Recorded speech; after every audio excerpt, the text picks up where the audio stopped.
Are we live? Let's see if we're live. It says we're live. I sure hope so. Oh, it's refreshing now. There we go.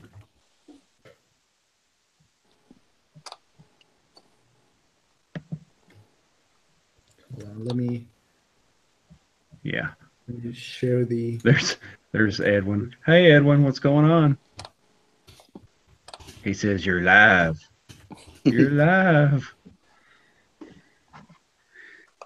Edwin is like Ethan Van Sciver is like the uncle, and Edwin is like I'm thinking he's like the grandpa.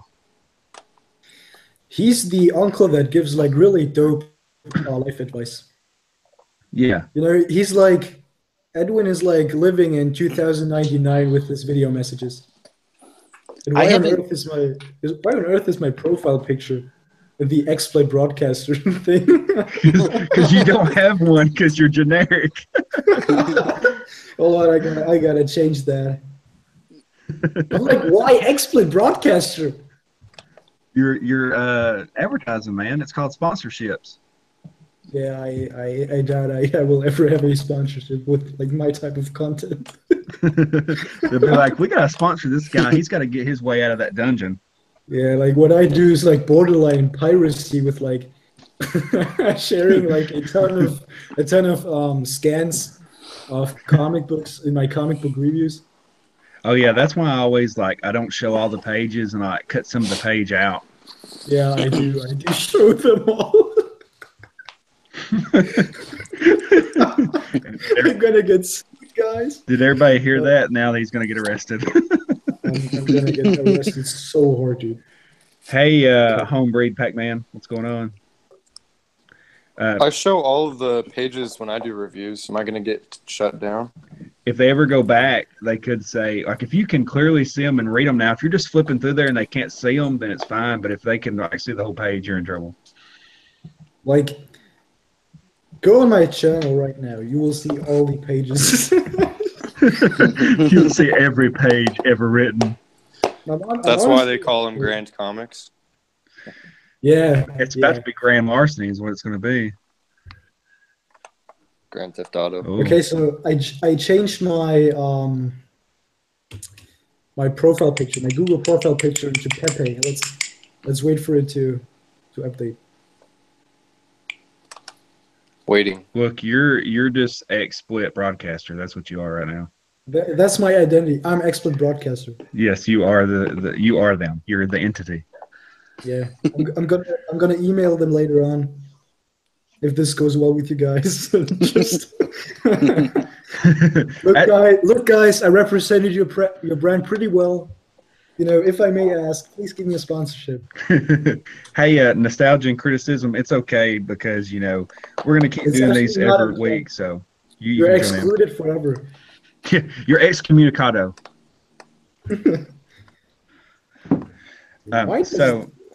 So yeah, as everybody's getting in here, what we're trying to do is we're trying to do a weekly chat where everybody gets together and talks about comics and things going on with comics and things going on in like pop culture with regular dudes, so that everybody knows that not just these weird SJW crazy people are the ones that like comics. Because obviously, look at Marvel sales. Oh, hey, Dark Philly, what's good, guys? I'm Mac Chavin, Northern Texan and Camden. Philly, you're late. You're late, so now you got to wait outside with Vlada. Go outside. Dude, if I ever laugh really hard with like no context, just know it's because of exploit broadcaster. Hey guys, what's going on? Clap, clap, clap. Why is everybody clapping? Are we doing a sing along? Hey, Mrs. Horse. How's it going, Mrs. Horse? Oh, he says, if you're misogynist and you know it, clap your hands. Everybody's clapping. Everybody's clapping.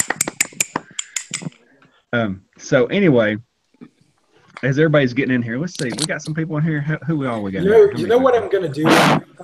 Is it okay if I leave the Hangout really quick and then rejoin, and hopefully my profile pic will have like updated? Why don't you try that? Go for it, dude. Well, All right, so since he left and now he can't come back, now we can talk about whatever we want to talk about.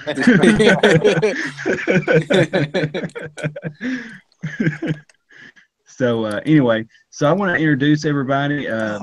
We'll wait for him to get back in here, but so we've got who we got here? We got Polo. Polo, say hi. Yo, what up? We've got DMI here. Say hi. I'm actually going to murder somebody. We got Robot there. Say hi, Robot. I'm actually. Who's the robot voice? It's freaking Grand Comics. What? I thought you left. He left and came back, and now he's worse than before. I feel like Grand Comics is the new Polo. He's like the sequel to every movie. Hey, it's Frugal. Everybody say hi to Frugal. Hey, What up, Frugal. Frugal? Hey, Hello? Frugal. What? The Frugs. And hello back to everyone. So, yeah, we got us a crew now. So we got Frugal here. We've got Grand Comics. We got DMI. We got Master Chudy. We got Polo. We got me. So, now that we got everybody in here and everybody's clapping their hands because they're misogynists, we're gonna talk about a couple things. So, Frugal, you weren't here for the locker room talk. But basically what we're going to do is we're going to talk about things going on with comics and talk about each other and talk about different things so that people can kind of see that we're just regular guys and that not everybody in the comic world is weirdo shut-ins like the people that are writing at Marvel right now. Sure. Was I late? Did this start an hour ago? No, we were like in the locker room before it starts. We were just talking. Dennis. To all the guys wondering, I'm Grand Comics, so if you see Dennis, that's me. Yeah. Just to clear things up. And apparently I'm also still XSplit broadcaster. Yes. Okay. He has split personalities. We're trying to get him some help. I'm really going for that sponsorship. No, Mid-Snacker, you did not miss any misogyny because we are just getting ready to cut the cake on all this little misogyny. So basically, now that we've got everybody going on this, let's see, what are we going to talk about first? So what do you guys think? I want to ask your guys' honest opinion. That whole thing going on with CB Cebulski with the pen name, and now he's apologized and all that kind of stuff. What do you guys kind of think about that? So It's a very early 2000s issue. Okay. I wouldn't have bothered apologizing. I think that's crap. Okay. I don't think he had anything to apologize for. I think it's ridiculous. Well, you look at it like Stan Lee, many other writers and all have all done that. Exactly. And it's never been an issue. Mark I don't know. Twain. Yeah, I don't know if you got even read the whole series of unfortunate events, Lemony Snicket. Like I always thought it was just a thing. I mean, I don't care. I don't care at all. Exactly. I think people care because he wrote Asian books under an Asian name, right? Yeah, so they're trying to make that seem like it's a thing. So I had like kind of like a little bit of an argument, not really an argument, but a back and forth on Twitter. And I said, listen, I'm Italian. If he had an Italian last name and pretended to know Italian culture and, wrote under this pen name, I'd have no problem with it. And the guy said, hey, what if he wrote everyone stereotypical Italian characters? And I said, they all are. I don't really have a problem with that. It's like writing The Simpsons or something. Everybody's a stereotype. Yeah, like that's mean, the come thing, on. right? I mean, my name is Grand Comics. I'm German, and what I'm doing right now is like, basically, I'm doing YouTube in English, solely because like the market is like much bigger and it's much more fun that way. Mm-hmm. And also, I don't want to associate with Germans whatsoever. But that's a side note. But you see, is that like also cultural appropriation? Like, you're cultural appropriating us right now. Yeah. Sorry, dude. Sorry. So your first language is German? Yeah. Oh, that's cool. Somebody just wrote some German talk in the he said grand. You see, that's the horrible thing about Germany, right? Some people on Twitter now know that I am German. And like now my comments are being flooded with German comments. This is exactly what I was trying to avoid. Oh yeah, because now they're like, "Hey, I'll relate." and it blows up in this big, huge thing. So I kind of think the same thing that you guys think. Like, if you ever many people have said this in different careers and whatnot. You do not apologize. You do not apologize for anything unless you like burn down somebody's house with everybody in it. You don't apologize for stuff because then you set that precedent, and then from now on, everything you do is wrong, and you're going to have to constantly apologize for everything.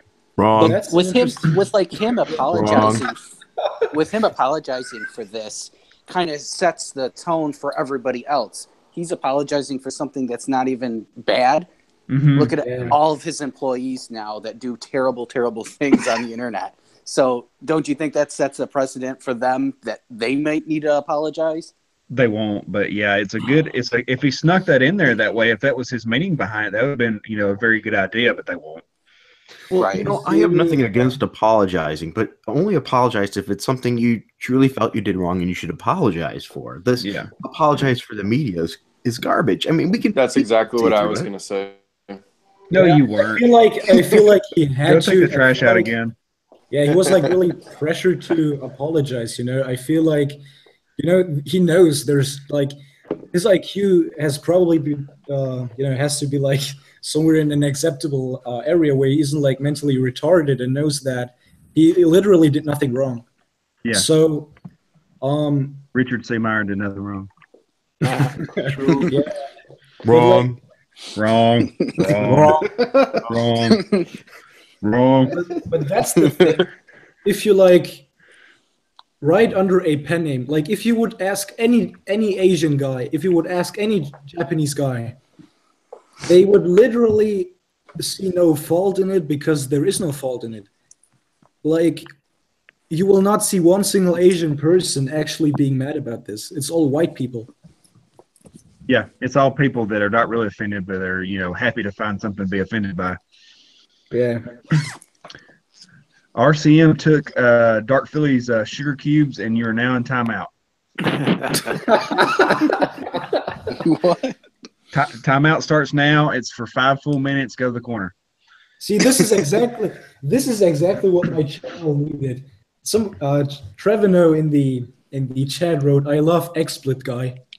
This is my identity now. It's really good advertising because nobody knows who you are at all by any of the pictures. I didn't really think about that. Did they ever know in the first place?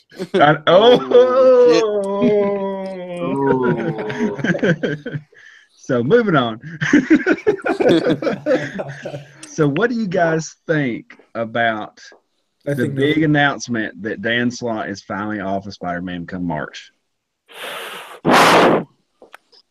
If I may, well, with Dan Slott, I'm of the opinion like somebody in a video put it as bittersweet because Can you like put the microphone out of your mouth? My mistake. My mistake. But anyway, calm down. Just because you're German, gosh. You're German. You see, I'm German. I have to be horrible. It's my duty to be like grand. Yeah, like, Judy is talking. Judy has the chair. It's cool. But to the whole question, like I heard somebody say right now. I heard somebody say it was bittersweet, mainly because, like, and I didn't know this, and I guess I should thank Dan Slott for this. Dan Slott is responsible for bringing Eddie Brock back into Marvel popularity because many wanted to kill him off. True. So I'll give him that. But in all, Dan Slott leaving Spider-Man is a good thing. Somebody needs, like, a fresh set of hands to write Peter Parker the way that he deserves. So I'm for it. Needed to be done a long time ago. But do you think the word is that Nick Spencer is going to write him? Do you think that's true? Hope not. I hope it's I don't not, think but that's it may true be. at all. I don't think that's true at all. Good. I hope not. I don't think you could give him such a high-profile character after You guys, Secret Empire. my app has been messing up. Are you guys talking about Spider-Man right now? Yeah. Okay, just making sure. Sorry. Keep going. Look, you need to quit sharing your phone with Diversity in Comics, okay? Well, he puts it on vibrate mode and puts it down his pants and asks to be. Oh. Oh. He knows because he knows that Vada's going to keep calling. He ain't going to answer her that, so he just puts it in his pocket. She's blowing me up constantly. It's a miracle I can even be on this stream. It's hectic, man. I understand. What were you guys saying? Go ahead. I just think Nick Spencer wasn't going to be the person to take over Amazing Spider-Man. I just think that's too high profile of a character to take over after Secret Empire. I think they would want to distance that. I think Dan was probably supposed to be off Amazing Spider-Man a while ago, but what is Nick Spencer writing? What is Nick Spencer writing? He is co-writing. I'm not really familiar with him. He's going to co-write Resume. A Doctor Strange miniseries with Donny Cates called Doctor Strange Damnation that's coming out in like February, I think it starts. Sounds good. That's going to deal with like the aftermath of Secret Empire. It looks like they're going to address the whole Las Vegas being destroyed thing. Mm-hmm. But that's the only time I've seen his name pop up. I didn't read Secret Empires. I listened to the advice you guys gave me, and like I didn't read it. I didn't read Secret Empires. Well, Grand Comics is a Secret Empire version. That means that your life is 10% brighter. Yeah, probably. And it's weird that you didn't. It's weird that you didn't read that one because that's the whole Hydra and everything to do with that, and you've been German. It's honestly. Oh yeah. it's worth checking out just to see where our world is at in comics.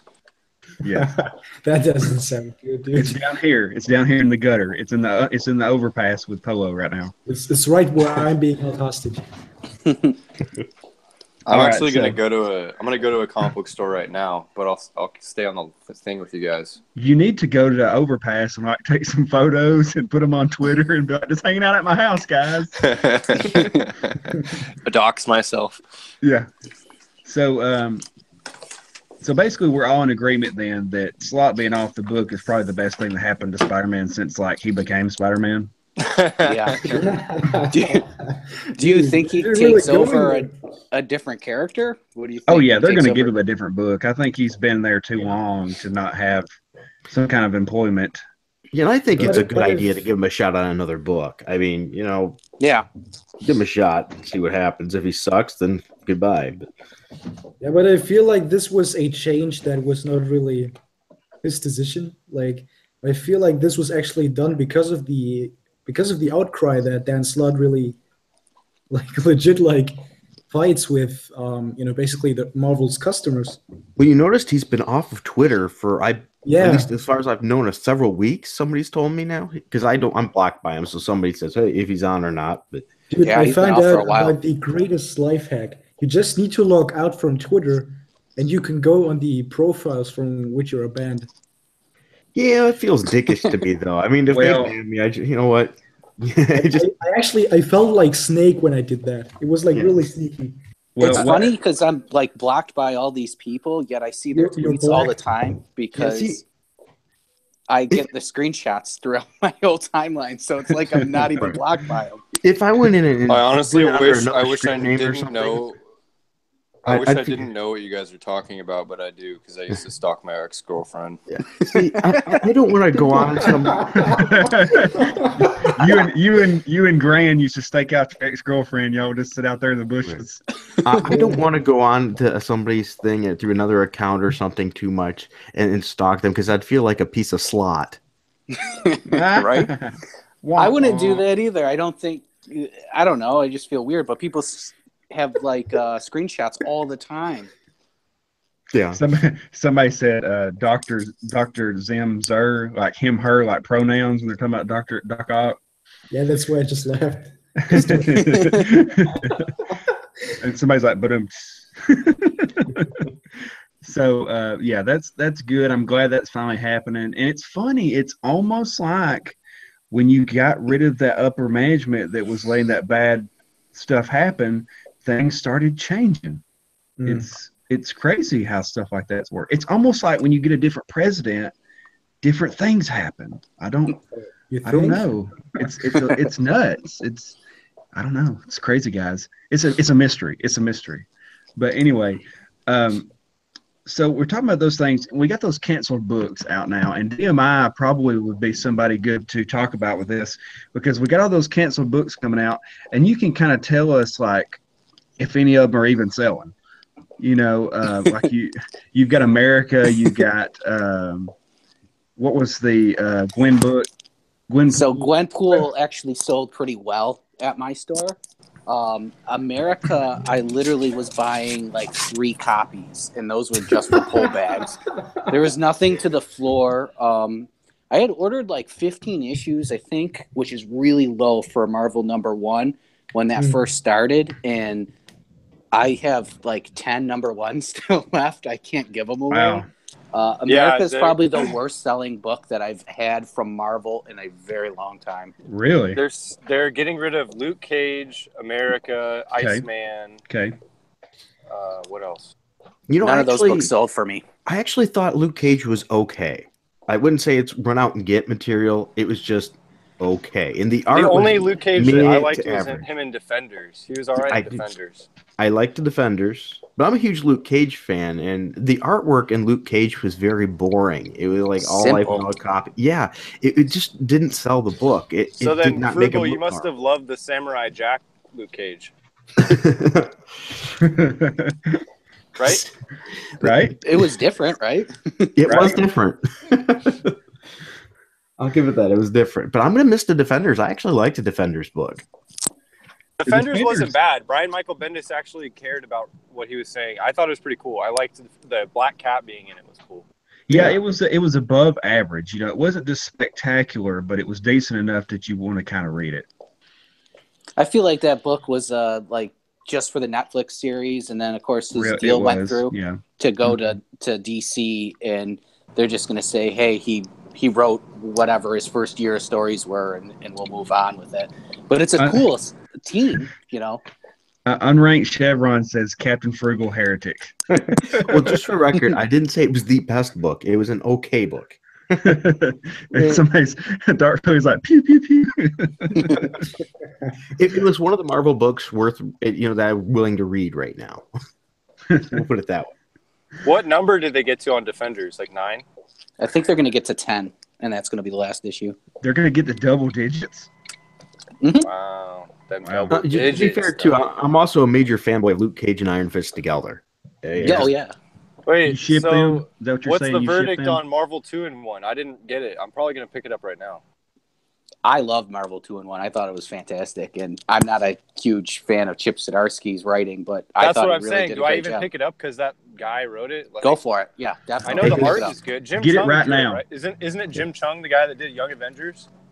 Yeah, I don't think he's going to be on the book for. I think maybe he's just doing that issue, but get that first issue. You're going to like it. Okay. Cool. Chip Zdarsky on, I cannot believe I'm still saying this, on Spectacular Spider-Man the last couple issues has been really good. I think somebody got a hold of him. I heard maybe about he got off the Spider-Man. crack. I don't know. Yeah, I think somebody got him in rehab and said, stop snorting so much coke. And he was like, fine. Whatever works. That might sound real mean, but you look at his avatar picture, he's got coke under his I know. Who does that? Yeah. I mean, other than Pablo, who does that? That's a darn good question. I've only done coke twice, and it was really not worth it. Yeah, I hear it's not good unless you get like a really good. Yeah, you gotta tell the story now, buddy. We're moving on. Well, no drug abuse in my stream. stream. One, I smoked a blunt with this rapper T Mills, and I was on coke, and it was kind of cool. But then it was only 30 minutes, so Who's it was T. Mills? like the high was only 30 minutes. You don't know who T Mills is? No, I can't name anybody recent. I don't know either. Just Google it. He's a rapper. These new Dark rappers, Dark these Philly new knows rappers Pablo. are like miles better than Frank Sinatra.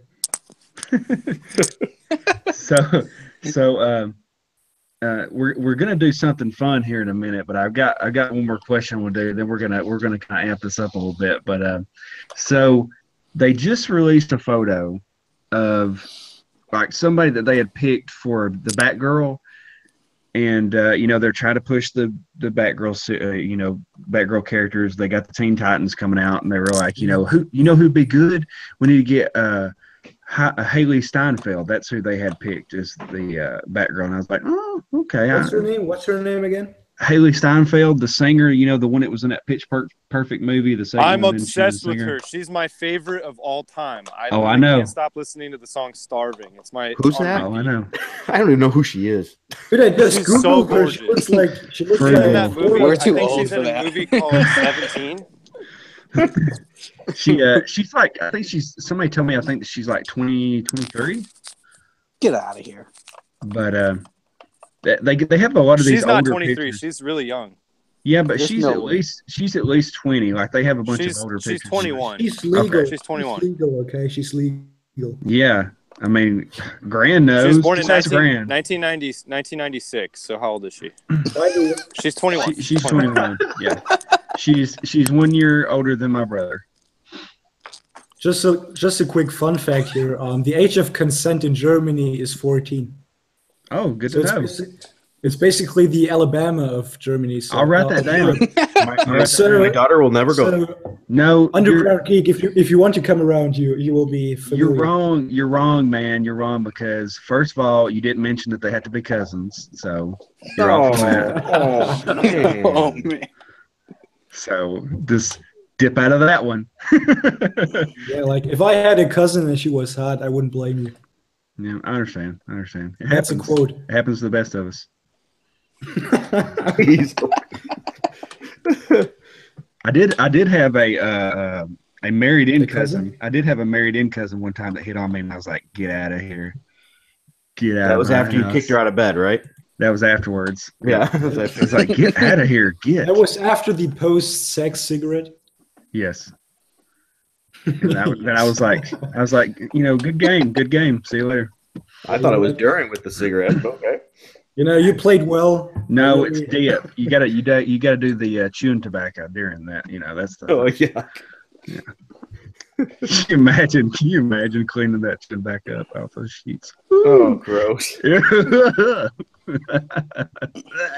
Mid-snacker. Guys, listen to this. Mid-snacker wrote in the chat, doesn't matter if she's legal. Oh. I agree. I'm going back to this right now. Where did he say that? Oh, This is a comic book stream, right? Not anymore. This is about comic books?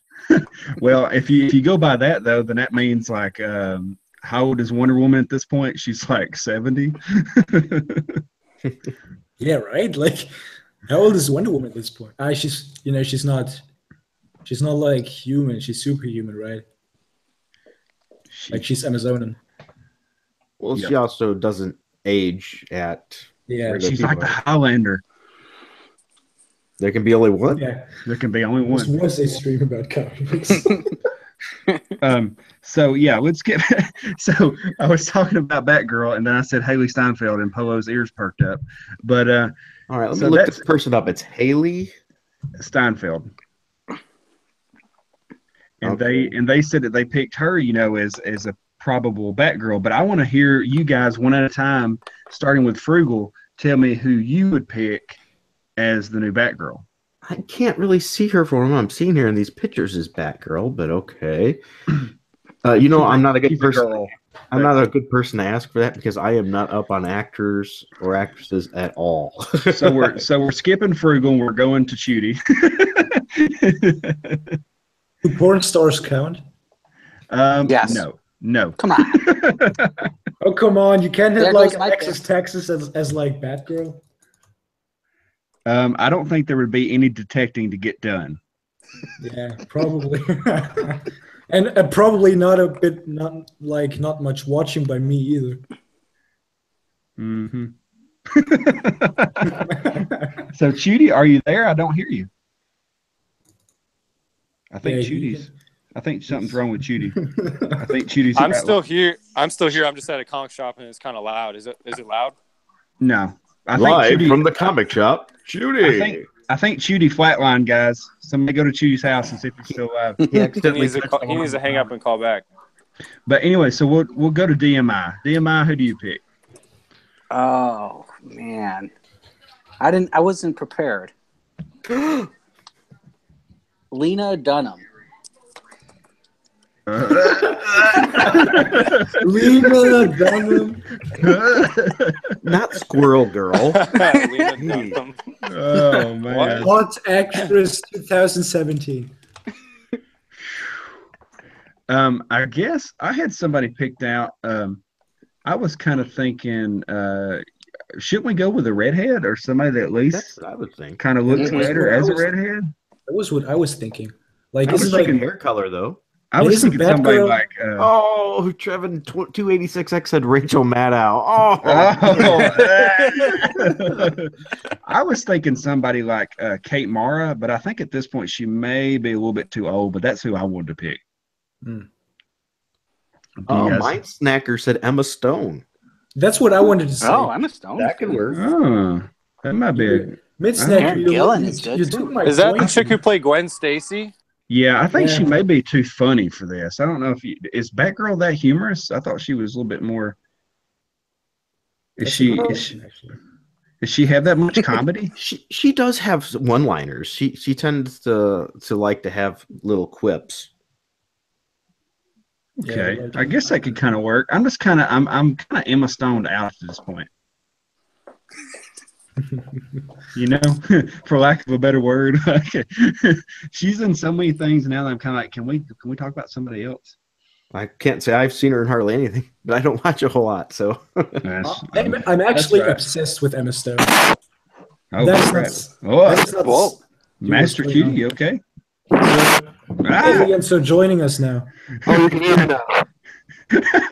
I swear he's in a walkie-talkie. he touched a part of the comic. He's in trouble. It sounds so like we're like receiving messages from outer space right now. Okay. Dark Philly says Debbie Ryan. So I'm gonna look up. You guys look up Debbie Ryan right now. Let's see what. Where's Debbie Debbie Ryan from? Ryan. I have no clue who she is. Oh, I think this may be a good one. Do you know what she looks like? Do you know when you create a character in The Sims? Do you know how, like a Sam? do you know how like Hey, when you click random? Underground. She's from Alabama too. I don't know. agree. Her face is pretty round for Batgirl, though, don't you think? Oh, she is from Alabama. She's from Huntsville. That's cool. That's Like her eyes look 24 like, years old. She looks so young. yeah, like She's 21 years old. I'll send a video that'll make all y'all love her. Can she act? That's the It question. says 24. Well, she's in a movie called 17. Check out that movie. It's called 17. Yeah, I feel like I should go to jail if I watch that. Yeah. It's kind of an adult movie about high school. Edwin said Ariel Winter. So let's look up Ariel Winter and see who that is. Hey. Thank you. Oh gosh, She's- Edwin. She's just like isn't she just like a Kylie Jenner wannabe? Yeah, Edwin, you're fired. Wrong. Wrong. So basically that fell through the floor. So let's talk about something else here.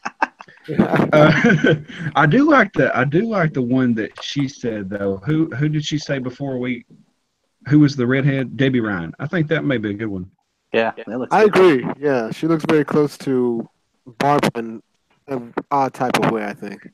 Yeah. Something says Batgirl.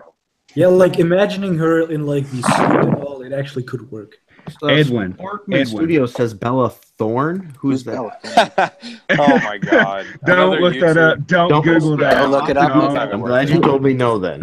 Edwin. I Okay, so almost Googled it. guys, listen. Edwin said too thick. There is no such thing, Edwin. That's strike two. That's strike two right there. You one more strike, Edwin, and you're in timeout. Wait, wasn't I like in timeout before the stream even started? You're in timeout all the time because you're chained to your bed. That's a different subject. Whoa. Oh, Things are getting real in here. We're really Real freaky. He's got his little bedpan. He's got his little teddy bear, his little panda bear. yeah. I literally can't sleep without it, dude. Underground Geek, weren't you the one that posted the thing Nope. about No, I didn't do it, I Zatanna? swear. Oh yeah, Zatanna. Yeah. Like the new costume or whatever? Were those real pictures and stuff? Like real From what I concept? can tell, it was concept art. Like it's one of the concepts. Kind of like when I posted that picture of the season 2 Punisher costume. Oh, It's a possibility. And I was Yeah, like, 'cause- no. That Zatanna looked terrible. Yeah, I don't like that at all. But it's one of those things where I think sometimes they throw that out there just to see what people say. You know what I mean? Like we're gonna test the waters. We're gonna leak this supposedly. And then see what people say. And Underground or unranked Chevron said too thick. Well, then you have a strike now. One more strike, you're in timeout, dude.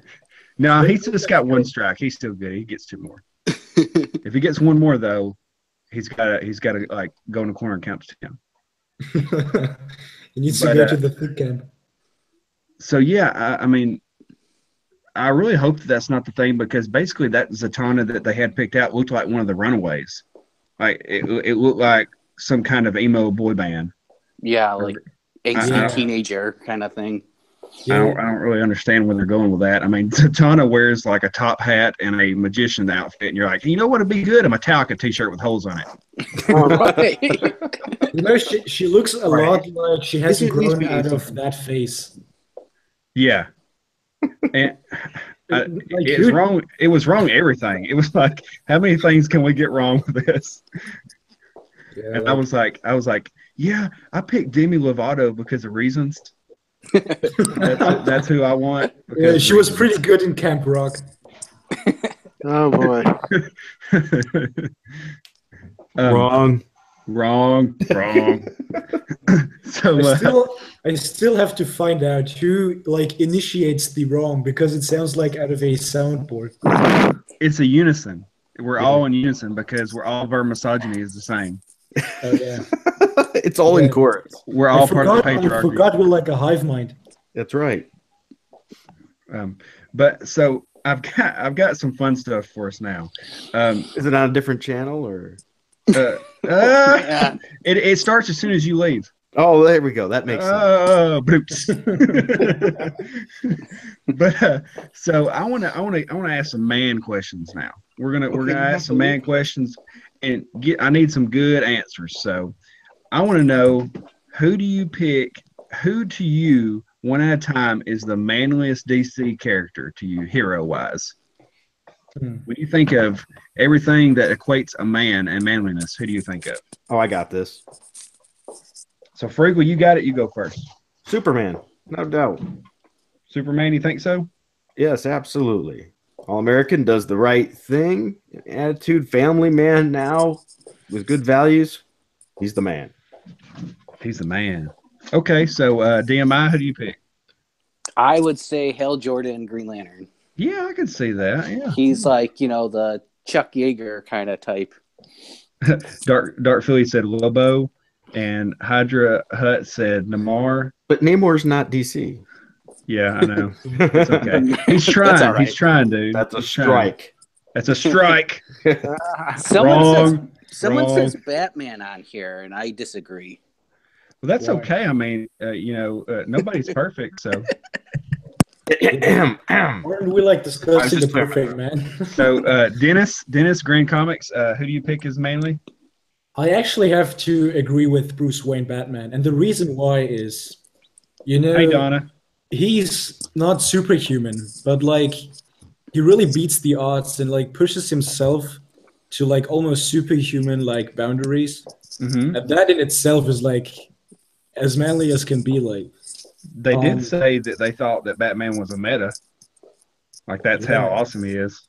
Yeah, like he's really a man that is like all about beating the odds, all about pushing himself to Batman 10 years ago. What are you trying to say, Dark Philly? Are you trying to say that Soy Batman's not good? You guys just wait though till right before he says the I do and the vows. He's gonna tell her, "I'm trans." What's gonna happen is he's gonna say he's gonna have her walk down the aisle, and they're gonna say everything. He's gonna go psych, and he's just gonna run out the back. He's gonna go, "You're going to jail," and slap the cuffs on her. But thanks for standing up for me, Philly. Grand is talking. What were you saying, Grand? I'm sorry. So yeah, Batman. I would go with Batman, Bruce Wayne. Yeah, Batman, Bruce Wayne. Okay. So I think we're waiting on Chudy. Chudy, who did you pick? I go with John Stewart, Green Lantern. Actually, good call. Your Hal Jordan. He's disciplined. I love his constructs. Marine.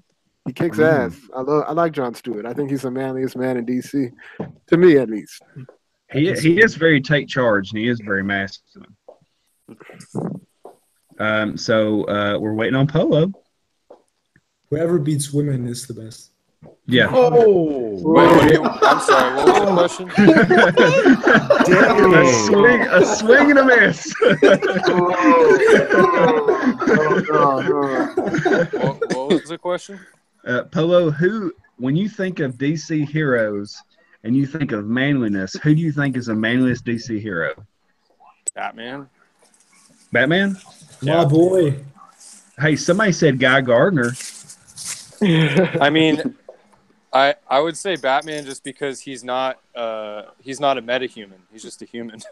Yeah. And Frank Miller is probably my favorite. So trying to find his way in life. He's like a man-child. He still hasn't gotten over his parents' death. Yeah, but that has nothing to do with how manly he is. What? Come on. He learns from things, you know. True. And so what do you guys, that brings up the next question. So we got who's the manliest character. Of course, I'm going to pick Batman just because he's always been one of my favorite characters, and he knows 127 different types of martial arts. But so what do you guys think about the current run, the last 5 issues or so of Batman? I loved it. I absolutely loved it. You loved it? It was not like balls out action. It was not a lot of detective work either for what you know Batman. But I feel like it really went into the psyche of Batman, I would say, and it went into how Batman really came to be. It really depicted Batman as, well, you know, he's human. He's just a guy like deep behind his mentally ill heart, but he is also capable of loving, despite actually having problems with it. And I just loved it. It really went places where I never have seen Batman comics before. You're gonna bring a tear to my eye. It's almost like DC said, "Okay, Marvel, you're against all heterosexual marriages. We're gonna double down. We're gonna get Batman married. Screw you. We're gonna have everybody get married. Everybody's married." Yep. Except for Hal Jordan. You can't marry off Hal Jordan. He's got to stay the player. They really have made a lot of different relationships right now. If you think about it, I mean, they've got a lot of different stuff going on. They even have, like, in that future timeline, they had Dick and Starfire was married and had a kid. Mm-hmm. I think she died, but they have all these relationships going on right now, and what I like about them is they seem very organic. But I have a question. Okay, do you guys all love Dick? No, I'm heterosexual. Sorry, dude. Dick Grayson.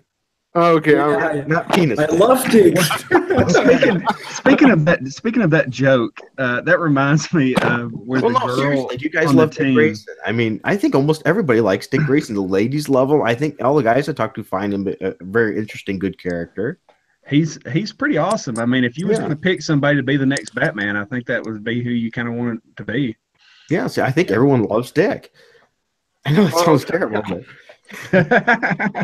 you're probably the only one loving Dick in here. Oh, jeez. I've read his books. I think they're very good. I agree. I loved it when Chuck Dixon wrote them too, as well. I really like that one. So, yeah. Sorry, guys. So, who does it? This will be an easier question. Who does not like the current run of Batman where it's going? I don't think it's not that I don't like it. I think like the issues are inconsistent for me. Like the last issue I did like, but it was really kind of confusing when they swapped costumes, and it was hard. They had multiple conversations going in and out of the panels, and I was like, wait, what's going on? It kept me interested. I don't know. I thought it was interesting. Yeah, I agree. Yeah, it's interesting, but it was confusing to me. I think that works well with people that are naturally like ADD.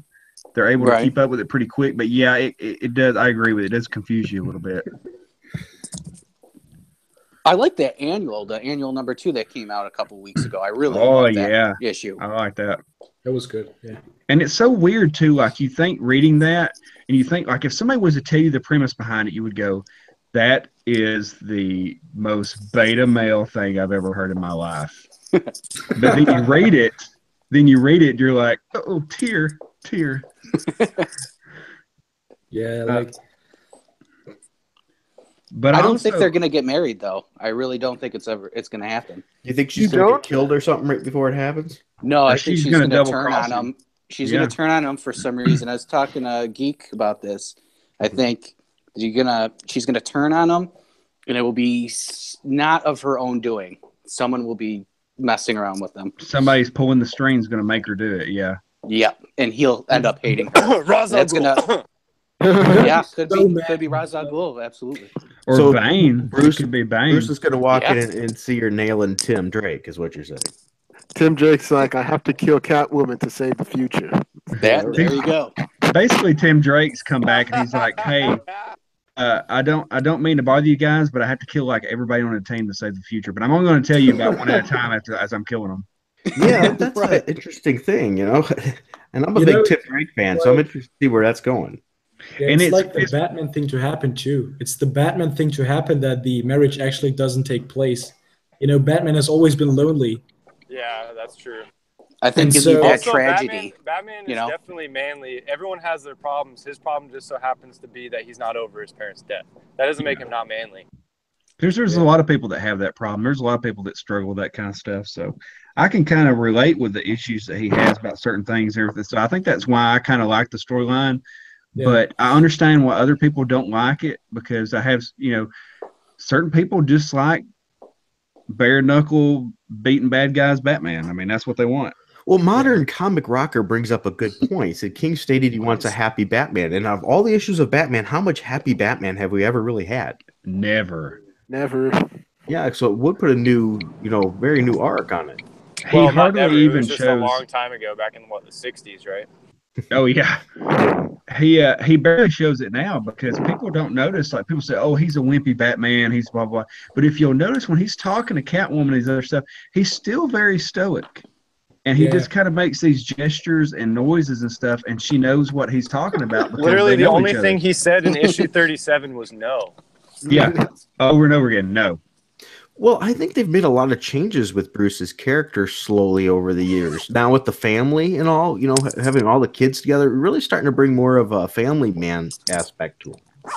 And see, that's what I was talking about. Wouldn't it be cool if you put them together on a team like Renew Your Vows was supposed to be, and then you've got Batwoman or Catwoman, Batman, and like Damian Wayne and a couple other people on a team.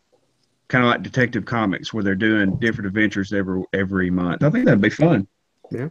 Well, it makes sense. They were both orphans, weren't they? Wasn't Catwoman kind of in an orphanage too? So like, she doesn't know her parents. Yeah. To have like a bunch of family together, that would make sense to me. Yeah, I think it would be really fun because it could do what Renew Your Vows can't do, and that is write organic people. And and so. That you would have Catwoman, like, you'd have Batman wanting to do it a certain way, the Catwoman would say, hold on a minute, we can do this differently, and then Damian Wayne's going to be like, look, I got to get my gizmos out, we're gonna do something new, and, I mean, it would just be fun because, I like Damian Wayne. People give him a lot of crap, but the way they write him now in Super Sons, he's fun. I love him. Definitely. I hate him, but I like him, and I think that's the point. It's the dislike thing, just like Guy Gardner. He's a dick, but you like him for that. Yeah, you kind of need someone to stir the pot. If they're always agreeing with each other, a team together that's agreeing is kind of boring. Exactly. Like he's gonna do what he's gonna do, and that's just Damian, Yeah, it's why Super Sons works so well, because Jonathan is like the natural foil to Damian. Jonathan is like raised by the happy-go-lucky Lois and Clark, and he about everything, and he wants to do everything, and it helps that he's younger than Damian. And Damian is like, honestly, the whole reason that I was like staying interested in Metal number 4 is because of Damian. Oh yeah. Well, here's a quick thing. Philly says that she thinks that she was born, or she was in a circus, and then was picked up by some dude to be a prostitute, and that's why her life is like so rough the way it is. Yeah, there was the storyline in Batman Year Zero, I believe. That's some messed up stuff. Wait, but what was the storyline in Batman Year Zero? That she was in a circus, and then some pimp picked her up to be a prostitute. Who's she? Catwoman. Oh, well, in Batman Year One, she was a prostitute. Yeah, Year One. That's what I meant. Sorry. Yeah, so that makes sense. That's pretty dark history. I mean, yeah, and I love how everybody's in the circus too. Have you noticed that? Like everybody's in the circus. Deadman, Catwoman, Dick Grayson. Everybody's where's all these circuses at? Jason Todd wanted to be or something. Jason Todd went to the circus to watch Dick Grayson and the Flying Graysons. Well, look at when those stories were written. That was like a big attraction, the circus. Now they're like closing up around the country. They don't have that many circuses. I've been to the circus before. People suffer when they go into circuses, right? And you think about that years from now when they have those comics still around, like this next generation is gonna come up reading comics or go, "Hey mom, hey dad, what's a circus?" They'll pull a Marvel and they'll retcon it to a coffee shop. Yeah, it'll be a coffee shop. My dad died at the coffee shop my parents did because they blew up the espresso machine. It'll be some dude with gauges in his ears and yoga pants, and he'll be like handing out lattes and. Oh God! Oh God! Anyway, so we picked out our manliest DC hero. Who do you think the manliest Marvel hero is, guys? Who's the manliest over there? Are there still manly men left at Marvel? Well, original legacy, real characters. When you think of a manly, the Incredible Hulk, Bruce Banner / the Incredible Hulk. Bruce Banner is a cuck. Bruce is not really tough though. Bruce, like the Hulk, is the tough one. Yeah, Bruce Banner is a cuck, but Hulk is legit. Yeah. So who do you think, Frugal? Who's manly to you in Marvel? I'll go last because I went first last time. Fine. DMI, go. I think it's a tie between Captain America and Wolverine. I think those are both good choices. Yeah, but Wolverine is a manlet. Wolverine is like that short guy at the bar that you just don't mess with because he's gonna like punch you in the throat and then whoop your tail. Isn't he like 5 foot? He's like 5'4" or something like that. He's like 5'1". He's like 5'. Yeah, he's 5'1", I believe. Mm-hmm. He's pretty short. So Polo, who do you think? I mean, I don't know. I was saying the Incredible Hulk. Sir. Fine. Judy, who's manly to you? I'll tell you who's the manliest man. It's obviously Cable. Nobody can kill his man. Oh, I didn't even think about that. Cable is oozing testosterone. That is true. That's a good pick. Like Billy also said Blade too. I agree. Oh, Blade, yeah. Blade, not Blade 2 though. No, not Blade 2. No. Just Blade. But we don't talk about Blade 2. We're getting a lot of Punisher here. Frank Castle. Punisher, I would think he is pretty manly. I mean, yeah. Even in some of the other timelines, he's like a police officer and like this really tough dude. But yeah, Cable would be a very good pick. Matter of fact, I think that's who. Well, I would say Cable, but then I'm very very fond of Venom, so I'd have to go with like Eddie Brock. But Iceman. Iceman. I got before the transition. Carol Danvers here. Yeah, that's what I was going to Good choice. I like that choice. Pre-op or post-op? Oh, no.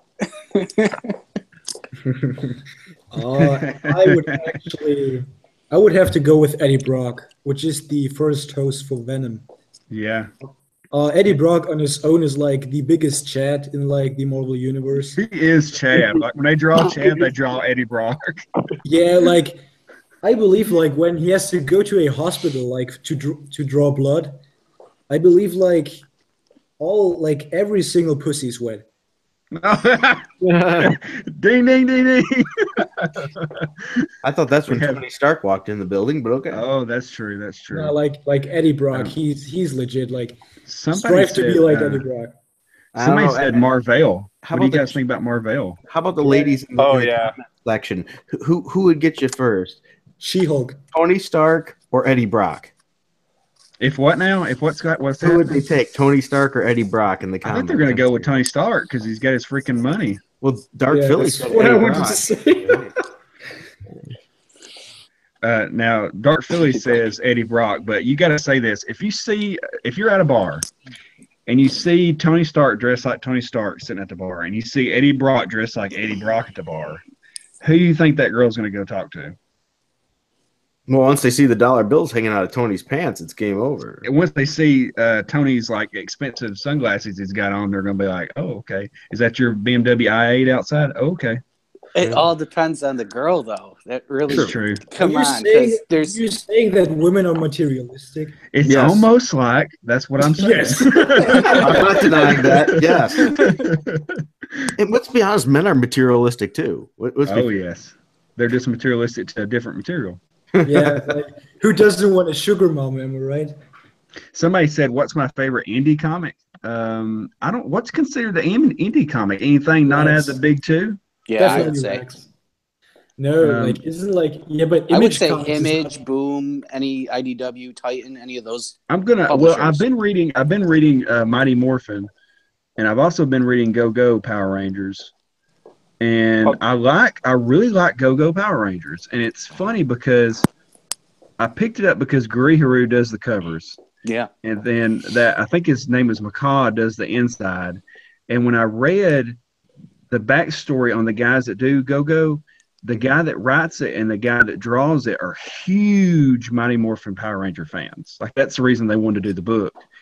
And then when I read it, it was like they actually did like them. Unlike Dan Slott that says, "I love Spider-Man," and then does something terrible to him. They do really good. They do really good Power Rangers because they even have this. They have this possible love triangle going on right now between Jason and Trini. And then at the same time, Kimberly may be coming into the picture later on. I was like, oh, One Paradise. It's going to be good because Trini's going to take Kimberly out, and then we're going to have 4 Rangers. Oh, you guys don't read the male part. I forgot to answer the male part. My answer is, I think it's obvious for Marvel. It's going to be Captain America. Come on. Captain America. Oh, are you talking about Captain America Hydra Cap? For the man, no, real Captain. You said before Marvel screwed stuff up, just for the record. Oh. That has to be there. That's a screw up. I thought that was like the biggest. I thought that was like the biggest thing that they had done since like Civil War. I thought that's right. It only sold like 70% less, right? Yeah. I remember how huge it was. It was like even like that's what mainstream media. Even in my head canon, Captain America never came back to life after he died in like the early 2000s. Yeah. This is like a mutated. This is like a reality change Captain America. This is not the same Captain America. Correct. The Captain America we have now is literally made from the Cosmic Cube, right? Like pretty much. He's imaginary. The real Captain America was the one that turned to Hydra. Yeah, right? Nazi Cap. Yeah. No, the real Captain America is the one who died a while back. He got shot. Really? In the death of Captain America, he never came back. Yeah, exactly. Yes, 100%. But yeah, I mean, it sucks. I kind of almost wish, like I've said this many times. I've given these writers outs many times. I was like, look, make it an alternate universe, make them all scrolls, make it this, make it that. And I mean, you could do something with this, but they're just flat out saying cancel. Yep. I do think it's kind of funny because I feel like they're afraid to do something like the scrolls. They're afraid to do stuff that works. Yeah, they're afraid to take a chance. They're ready to say, "Look, we'll just quit the book and start over." I think it's a money thing too because you get new writers involved, you get new contracts involved, you got the artists on retainer and all that kind of stuff. And I know some of these artists that you're seeing in like. Some of the lower tier books, they're not getting paid very much at all. I mean, I'm talking like $60, $70 a page, possibly. and royalties on the back end. But if the book isn't selling, the trades aren't selling, I don't think these guys are making all that much money. So I think you see a lot of books that don't have any backgrounds in it, no establishing shots. There's a lot of like, books. why? Well, they don't pay crap for art anymore either. They openly stated that. Somebody argued with me today on they tried to argue with Polo and I saw it and I just kind of grabbed the reins and told them they were an idiot, but that they were basically trying to say that art didn't matter in the book without saying it. They were trying to say that art didn't matter in the books. What they look for is the writing and the characters. And I was like, okay, so just go read a book then. Yeah. They don't have any pictures in books. Have you read that? Go read The Giver. There's not one picture in that. I mean, they don't. It's total hypocrisy because I was like, okay, so when you go buy a comic book, what's the first thing you see? Yeah. The cover. The cover. The art sells it. And then what are you going to do next? You're going to open it up. You're going to flip through the pages, aren't you? What are you going to look at? The pictures. Well, the funniest thing was that account was acting like I wanted Marvel Comics to be like, Zombie Tramp or something. Yeah. I mean, with like 14 uncensored covers every week. Yeah. And all It was just very strange. It's a great point. That's not what we want in comics. We don't want a bunch of half, or near naked people running around all the time. That's not what we're looking for. We want good stories and good characterization, right? Mm-hmm. Yeah. But with good art. I think like they keep saying like these aren't real women or men or whatever. I'm like, I look at some of the art for Superman. It's like that dude is jacked. Like I'll never look like that guy. Exactly. So, yeah, I won't look like Batman, no matter how hard I work out. So I mean, it's like okay. Sorry, go ahead. You go ahead. I'm sorry. I think it's like an ideal. It's like an idealized, form. It's supposed to kind of like attract you. You want to look at attractive things. It's supposed to make you strive for something, right? Yeah. Right. Yeah, absolutely. Because it's like, okay, so what you're saying is Superman's a real person. Okay, that's cool. Yeah, he's an alien, but whatever. But it's like you're supposed to write these people to be what you can never be. They're supposed to be the pinnacle of standards, morals, looks, right, abilities, things like that. And they don't really, I don't think they understand it because they just don't know comics, and they're trying to get into comics because it's cool all of a sudden, and they're flipping through there reading that like, oh, that was good, but did you look at the pages? Well, yeah, I did. Well, then you like the art. I mean, who's ever opened up a book and said, man, I want to look like Faith? Yeah. Yeah, exactly. Oh, I'm so glad this book is here because now I can relate and I can look the same. And by the way, I'm still fat. I mean, I don't understand. Now I can dress up as this superhero that looks like their costume is just cosplay, and my cosplay will look like their cosplay. Yay! Exactly. I mean, there's always been chubby dudes dressing up as Wolverine. That's never been something new. I mean, let them dress up like Wolverine and strive to be something different. Why do you want Wolverine to look like the guy cosplaying as Wolverine? I mean, well, and they're superheroes, so they're active, so they would be in shape. Like that's right. I mean, unless you have complete mind powers and you don't have to move like Professor X, then whatever. But could you all imagine of them are active? Could you imagine being like 100 pounds overweight and fighting crime? You would freaking die. You'd have a heart attack. You would basically be that guy. You would be that police officer from Die Hard that was sitting in the cop car that could barely get away because he almost died. Stop, villain!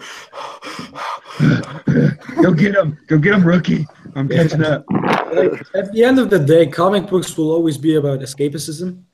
And how are you gonna escape into a fictional world when the fictional world is like your miserable reality? Mm-hmm. Speaking of that, right now, Logan is on the TV as I'm sitting here having this chat, and it's right at that part at the end where he takes the drugs and picks him up and stuff, and I'm like, oh, we're at the sad part. What's coming. Those characters like that are not real, and it's something that you need to strive for. Like when I was a kid, I see Master Chudi's profile there. When I was a kid, I was a big Dragon Ball Z fan. I loved it. Come on at like 3:30 in the afternoon, I would get off the school bus and I would just run to the house because I got off the school bus at like 3:24. I had just enough time to put my stuff down, turn the TV on, and Goku looks like nobody that's ever existed in your life. I mean, he's doing one finger handstand push-ups. I mean, you guys can't do that. I mean, I can do it. I can do it if I don't have my socks on. But it's funny you bring up DBZ because once again, the Japanese over there are not saying that any of the Z fighters should be like relatable, or even they're like nobody's asking. Like, look at even the women in Dragon Ball Z. Nobody. They only make them even sexier and even more fit, and no woman or even guy in Japan is like saying, "Oh, this is unrealistic." I mean, everybody knows it's unrealistic. You have guys destroying planets, teleporting to different dimensions, and fighting gods and demons, but they like it. And yeah, that's why I'm not interested in a lot of independent comics because they all look like they're comics about the normal world. You bring up a great point about comics, though. You're in a penny, you're in for a pound. I mean, you're reading a guy that can fly or shoot lightning bolts out of his fingers or energy from his eyes, and you're complaining that he's not realistic because of his body form. Right. Really? I mean, Batman's not realistic either. They talked about that the other day. They said, the martial arts that he had mastered, you can't master one of them in a lifetime, and he's mastered 127 of them. I mean, no problem. He bench presses 1,000 pounds, and Captain America bench presses like 1,200 pounds and has super strength. And I'm like, okay, yeah, I can do that. Let me get right on that. Just need a bit of prep time. I mean, it needs some prep. Yeah, if I get some prep, I can get it done. I think like the superhero, at least the superhero genre, I think it's like modern day mythology. Like you think of like Greek mythology, and all those people had, fantastic looking bodies, and that's what I think. Oh yeah. I mean, just like I said before, though, I think they're not real fans of this stuff. They're looking for a problem. They're kind of like that guy who's the Inhuman that finds something wrong with everything. Karnak. Oh. Yeah. They're kind of like the Karnak. They're Karnaks walking around saying, "Oh, this would be a good point right here to point out this flaw and like cause everything to come tumbling down."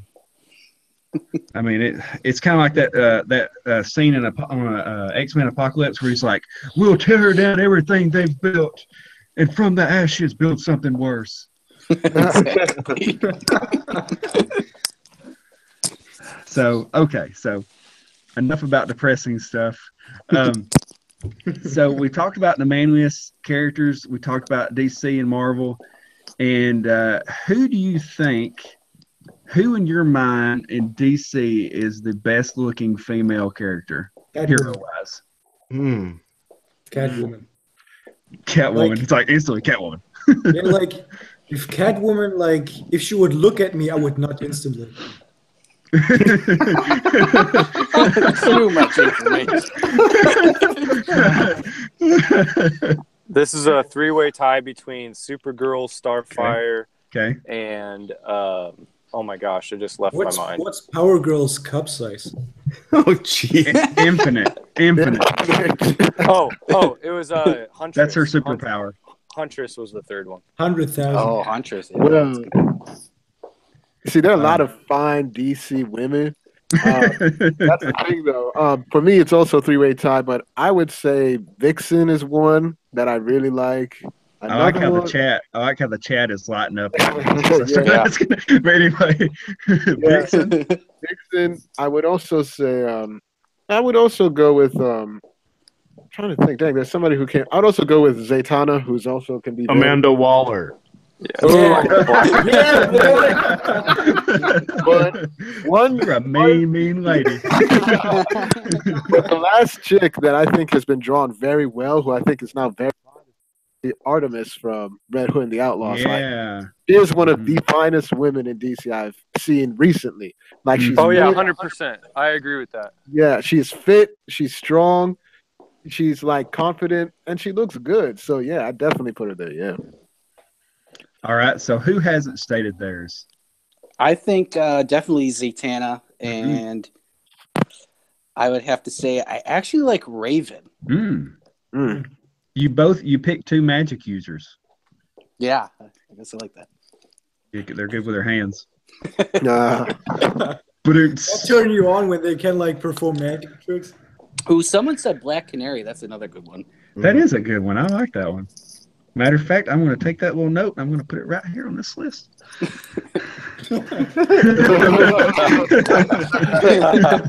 A list, huh? Yeah. List for now, if you've watched any of my videos, you can kind of tell who I'm probably going to. Harley Quinn.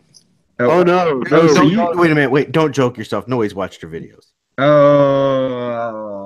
Hey, at least 26 people. At least 26 people has. I watch Underground Geek videos. Barbara in a wheelchair. Barbara in a wheelchair. Just for the record, in the chat, I watch Underground Geeks videos too. Hey, I am a car guy, so Barbara in a wheelchair is kind of two birds with one stone. Oh, there we go.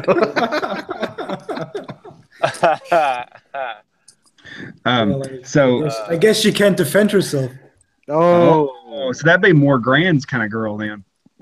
Barbara and the Killing Joke is yeah, my kind of girl has to be like has to be unable to walk. Oh my God. Is that a German thing? That's the only way he's going to be able to get her. Yeah. It's a German She's thing. slower than him. Yeah. So yeah, wrong on all those guesses. My favorite one's probably going to have to be. Stop. My favorite one's probably gonna have to be Donna Troy. Of course. I like some Donna. You like evil? What's the difference between Wonder Woman and Donna Troy then? Classic Underground, liking a girl way too young for him. I can tell you exactly what's different between her and Donna. Donna's better. Exactly. That's what's different. Wow. Aren't they identical? No. Donna's better. Just don't get it. Underground Geek, you do like evil Donna. Actually, Unranked Chevron, my thought was Wonder Woman. I liked regular Donna better. I didn't like the evil Donna. She had a weird armor. I didn't like it. I'm a brunettes fan, so Wonder Woman definitely. Oh yeah, I can see that. Mm-hmm. Yeah, Wonder Woman's pretty. The new Wonder Woman is one of my favorites. Like the new artist and the new writing style of this Wonder Woman. I mean, she's fighting Darkseid or Darkseid by herself. I liked her in the New 52. I don't know. Jim Lee did a good job. Yeah, that's true. What's this question here? It says, all DC women look better than most of the women at Marvel, especially when comparing them to Squirrel Girl and Miss Marvel. Yep, I would say you're right. Early Miss Marvel was great. Yes. The only ones that they really draw good at Marvel right now are going to be Squirrel Girl on U.S. Avengers. And I think the way they do X-23 on Cable right now, at least looks like a female. Well, and who's the other chick? Oh, crap. Armor? Is her name Armor? Armor, yeah. She kind of looks like Jubilee or somebody. She looks like a girl. I like it. Mm-hmm. I dig it. We like girls. She looks like one. It. Cable has been, everyone should go buy Cable. If you're not buying Cable, then you're fucking nuts. Sorry, I shouldn't cuss. My bad. I haven't been buying Cable, so I guess I'm going to have to. Yeah, Cable's really, great. Cable's you need to check it out. Yeah. Cable has been consistent. Now, Cable has been plagued by different writers and different artists, like every 5 or 6 issues. Like every arc, they get a new writer and a new artist, I guess, just to keep the price down. There's only been 3 artists in the new run. It's been Carlos Pacheco, this other guy, and then the new artist that looks kind of like Chris Bocciolo or something. Yeah. And I hate the latest artists. Like, I think if you've watched my last video talking about it, he's lazy. Like he draws. It's very stylized. I wouldn't say it's stylized. Okay, that's a fancy way of saying lazy. Yeah, no, it's consistent. That's why it's not lazy. But it could be like Greg Land. I think it's a very 90s style. It is very 90s. That's what he wants to go for. Yeah. It's very 90s. Like, it looks very close to the actual 90s book. The only problem that I have with is the background images. Like, he draws very good up close, but the people in the back literally look like sticks with arms. He's probably getting paid $30 a page. He probably is. You're right. He's like, oh, here's $20 right here, and here's $20 right here. How much do artists actually get paid? Because I'm really left in the dark with this. It depends on the artist. It all depends. Doesn't EVS? Doesn't he get like $200 a page? No, he gets more than that. I don't know. He gets more. He's on an exclusive contract, so I have no idea. I think he's probably just got to put out so much content per whatever time frame they have. Donna Troy is in the comments. I just talked good about you, Donna, and you're now in the comments acting up. Chill out, or you're going to go to the bottom of the list. I want to bring up a point, though, just for people they don't realize. When you're talking in a group physically there, it's a lot easier not to talk over each other because you can see that. You don't get that kind of thing in a chat like this, so you have to just guess nobody else is going to speak. So it does add an extra element of challenge to it. That's the reason I kind of try to ask one person at a time, to kind of ask questions and see what happens here. Oh, shut up. So, yeah, thanks. So now, did I ask you? I asked you DC. So what about Marvel? The finest women. Yes. Oh my God. It's got to be a hero. I literally only know Mary Jane. Well, she's not a hero technically, is she? I mean, she's a hero in my world. Well, how about Sue Storm? Yeah, Sue Storm's good. Storm, okay. Sue Storm. Oh. Yeah, I'll say Jessica Alba really made me realize at a young age that I like blonde women. But she's not Asian. Yeah, I know, right? It's weird. That's weird. I was talking to my sister about this. I'm starting to get over my Asian fetish. Why do you talk about this with your sister? Well, it's because okay. What? Somebody said, let's go back to the comments right here. They said, Man Geek has a death wish offending one of my harem streamers. Oh. So is Donna one of your harem girls, James Hayes? Is there something you want to tell me? Trevino 286X brought up a great point. Pre-pregnancy Spider-Woman. Yes. Yeah, that was dumb. Pregnant Spider-Woman was dumb.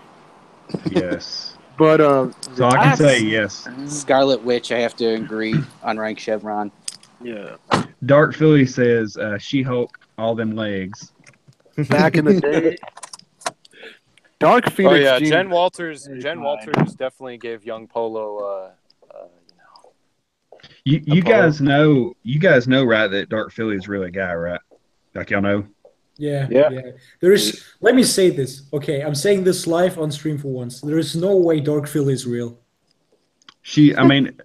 I've talked to her a couple of times, and she said that basically it's a voice actor and everything, and like all that kind of stuff. There's literally no women that can understand memes on the level that she does. Yeah.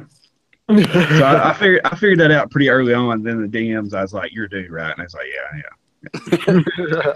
No, it's not a trap. It's genuinely. I feel like Dark Philly is like an inside job by the government to really lead me on to believe that there are actually like women like this. It's a conspiracy. They're turning the frogs gay. Turning the frogs gay. Do it. It's all a conspiracy. It's the American government trying to catch Grand doing something wrong. Grand, they do exist. You just haven't found them yet. They do exist. No, they literally do not exist. Women do. Grand, watch the super deluxe video of Alex Jones I sent.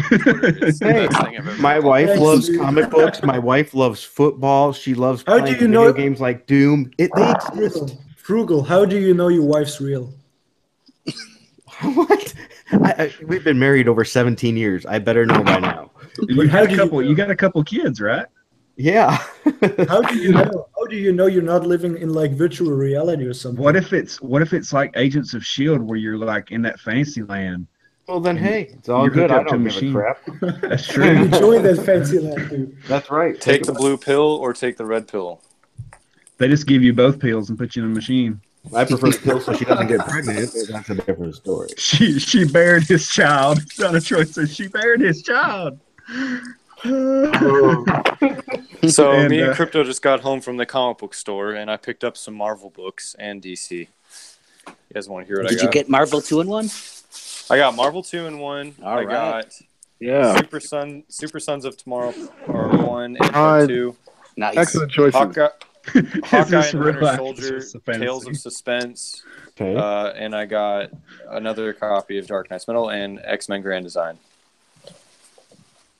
Oh, okay. See, I like X-Men Grand Design. I thought that was really good. I've only read the first couple of pages. I've got the digital copy. I haven't read it yet, but I've got my actual copy coming, and I don't know if I'm going to have time to read the digital before my real one gets here. Because isn't it kind of long? It's really long. And I was like, yeah, I'm going to have to sit down and like read it like a book. Yeah, it takes a while to get through, and it's like a ton of history, the X-Men, but it's really good. I think it's really well done. He really did his research, and he actually puts in the back like every book that he's kind of citing. So it's really cool.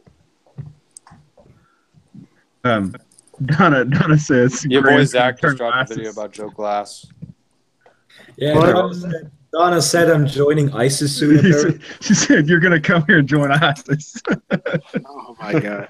You know, being in Germany, this is actually the next best thing I could do. Says my fiance would like to talk to you. She's a fan of comics and anime. Nostalgia and Criticism said anyone picked up your fiance is not real. Nostalgia and Criticism says anybody picked up the Aquaman annual. Actually, I did, and I read it, and I really liked it. Yeah, that's nice. Yeah. I don't know. Aquaman the plot annual was was so good. It was basically that episode of Justice League that was based on the Alan Moore comic where the Black Mercy goes on Superman, but it was that for Aquaman. Yeah, it got on like 4 or 5 people, and they thought they were in, a reality, and then like their head guard or whatever had to go in after them. Is my mic working? It was pretty cool. Grand is a panda. Well, we've established that. Your mic is working. Shut up, CIA. Get out of my head. You get out of my head. Leave me alone. So we've talked about the manliest. We've talked about the prettiest. A couple of you guys still need to give the prettiest on the Marvel side. I think a lot of you pretty much picked pre-pregnancy Spider-Woman when somebody brought that up. Yeah. They're like, oh, yeah. Oh, I would. Oh, yeah. For Marvel, on the girls, it's got to be Black Cat. Yeah. Black Cat? Okay. I can say that. That's what I wanted to say as well. For me, though, I think one of the finest Marvel women I've seen has always been Dark Phoenix Jean Grey. I just like her black and red suit, the gold, and she just looks very beautiful. That's just me. She's beautiful in general.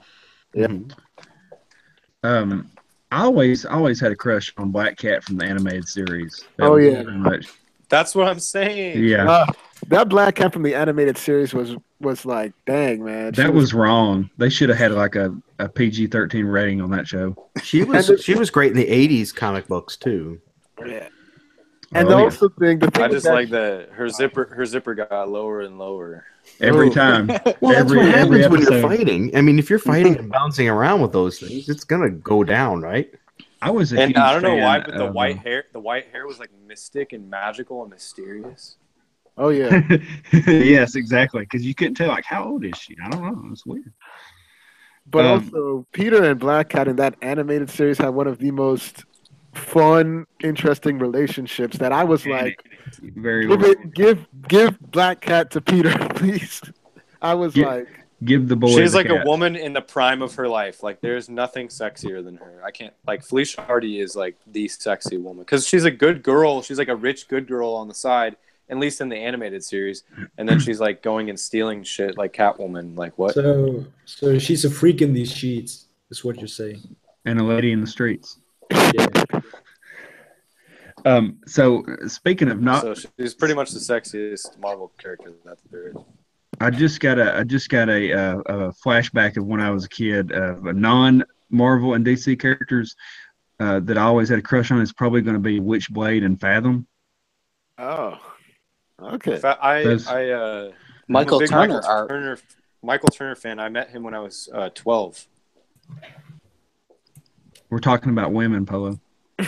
Yeah, Michael Turner created Fathom, you dick. Yeah, he was on Witchblade. He started Witchblade. Those they used to have that when I was a kid. You know, Wizard magazine was still kind of a big deal, and they were always advertising. Oh yeah, I used to collect books, that too. Yeah. I used to have them, and I'd be like, you know, to me they were as good as having some of the comic books because like I'd flip through there and be like, oh, look at Switchblade. Well, they did original Wizard World covers. They didn't do those covers for comics. It was like all like original artwork. Right. Oh yeah, it was actual talent. Well, yeah, and it was just you couldn't get that exact cover. Like for example, they did one with like Jim Lee and Alex Ross. Did you guys see that one? Yeah, that's cool. And there was like a Michael Turner with Spider-Man and Batman. That's awesome. They are hating on they did some Grant. pretty cool stuff with Wizard World. They are hating on Grant in the comment section right now. They are, dude. They are ending my life right now. You're already 5'4", and they're like hitting you at the ankles and just knock you down a little bit shorter. Well, there was Wizard, and then Toy Fair, and Toy Fair became Robot Chicken, right? Yeah, Toy Fair. I had that one too. Man, I'm having flashbacks right now. Like pre-Robot Chicken. It is. Yeah, because they did the Twisted Toy Fair Theater, which is you didn't see like the stuff, the Migos, like the little Migos, like from the superhero toys from the 70s. They made them like I what's had that called? some of Like those. stop animation. Yeah. Oh yeah. They did that, but like they did it in a comic format in the back of Toy Fair. Yes, Lady Death. And then it became Robot Chicken later on. Did anybody in here have any of those Amigos besides those Migo toys besides me? Probably. I almost got the full set of the Planet I'm not of the Spanish. Apes. I almost got the full set of the Planet of the Apes Migos, but it was too expensive. But I really want some. Somebody says they had a crush on RC. The Transformer. Nice. She did have a cute voice. I'll give you that. Oh, speaking of Transformers, I always thought that anybody watch. Well, I know. Honestly, Beast Wars, right? Back in the day. Yes. Yeah, Beast Wars for sure. Black Arachnia. Yes. Oh yeah. I knew you were gonna say that. What is wrong with people? Oh, anyway. So now we're gonna, since we've broken the ice a little bit on this. We've talked about manliness. We talked about hottest. Now we're going to talk about some funny things. We're going to talk about something that I like to call Love, Marry, Kill. And so we're going to go through this list now. So I'm going to give you guys some time, and we're going to start out with some easy ones, and then we're going to get to some harder ones. So do you guys know who Lauren Southern, Faith Goldie, and Roman Millennial are? No. No. I don't know any of those. Who they are. I know who they are. No. Well, Lauren Southern, isn't she like that trad thought? She is. She's one of those conservative YouTubers, but she also did some cosplay. Like she did some cosplay as like Samus and a couple other people back in the day. You know what Samus like Metroid? Yeah. Look it up. Like, Google it right now. The real difference between like female conservative YouTubers and like male conservative YouTubers is, it's like one has more viewers. Like the thing with male conservative YouTubers is like they're genuinely concerned about like their heritage and stuff, and with female conservative YouTubers, it's like, you know, they got cheating on by their black boyfriend, and now they're starting a Patreon account.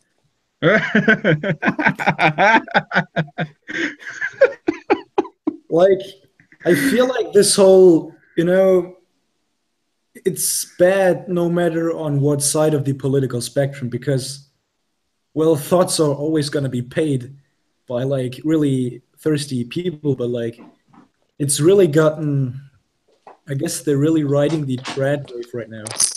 Yeah. Well, does anybody raise your hand if you know who they are and you know which one to love, marry, or kill?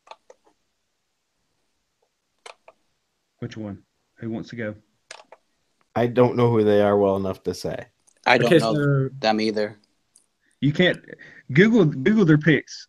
Okay, send their pictures in the Twitter group. Underground. Can you name them again so I can Google them? I mean, but then you're just going by physical looks, right? I mean, it's almost like that's what I'm telling you to do.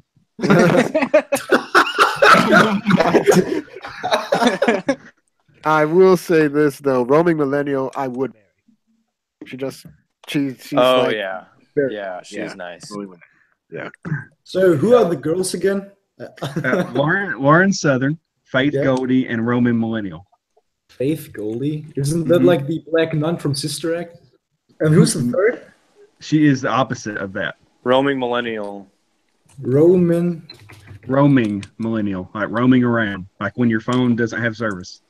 100% roaming millennial. Dude, that sounds like a contest.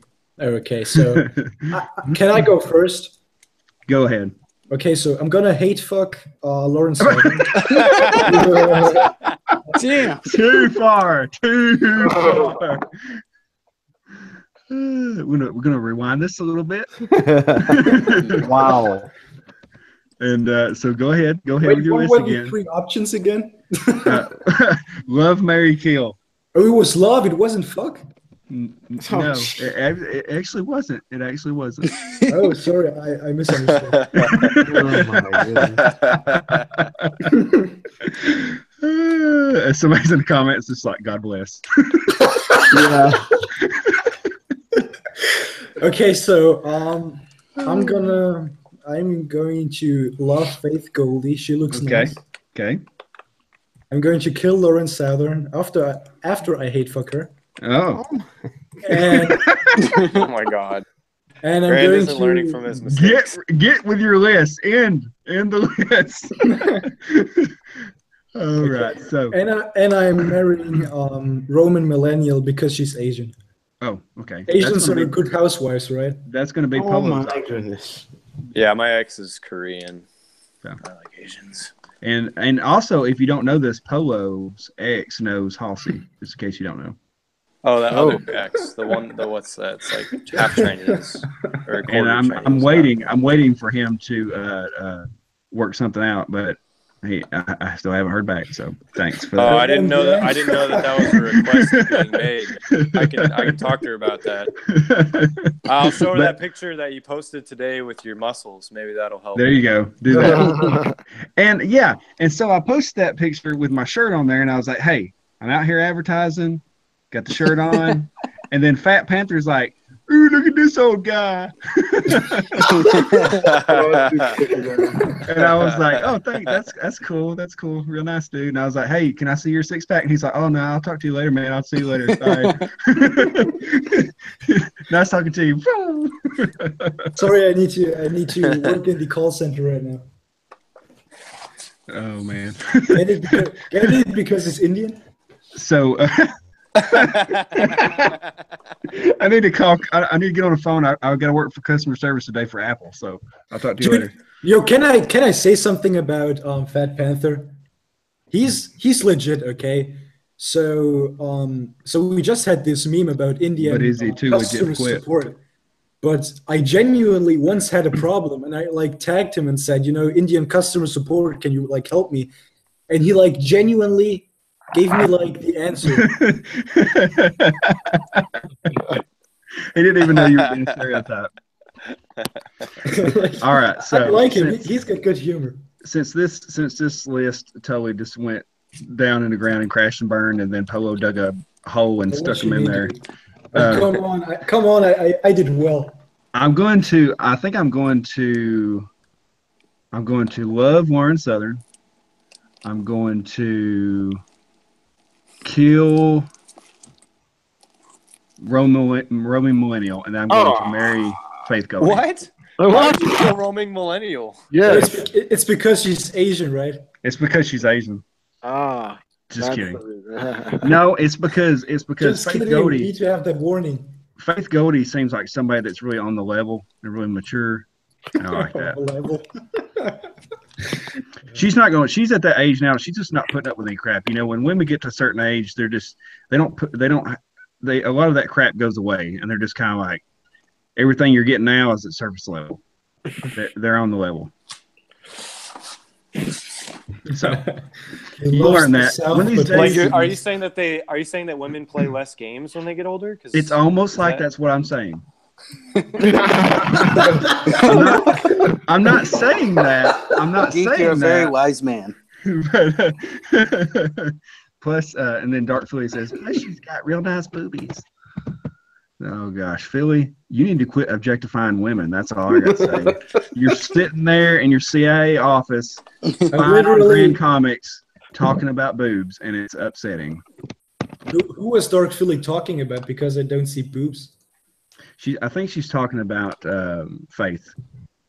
Faith Goldie. Mm-hmm. Like has she like negative A cups? No, the opposite. Oh yeah, I see. no, I wouldn't call that boobs. She has body fat. That's not boobs. Faith Goldie is like super skinny. Are you crazy right now? Who are you looking at? Yeah, she's cute. Are you looking at Goldie Hawn? Or I was thinking of. I thought you were talking about Faith, the comic book character.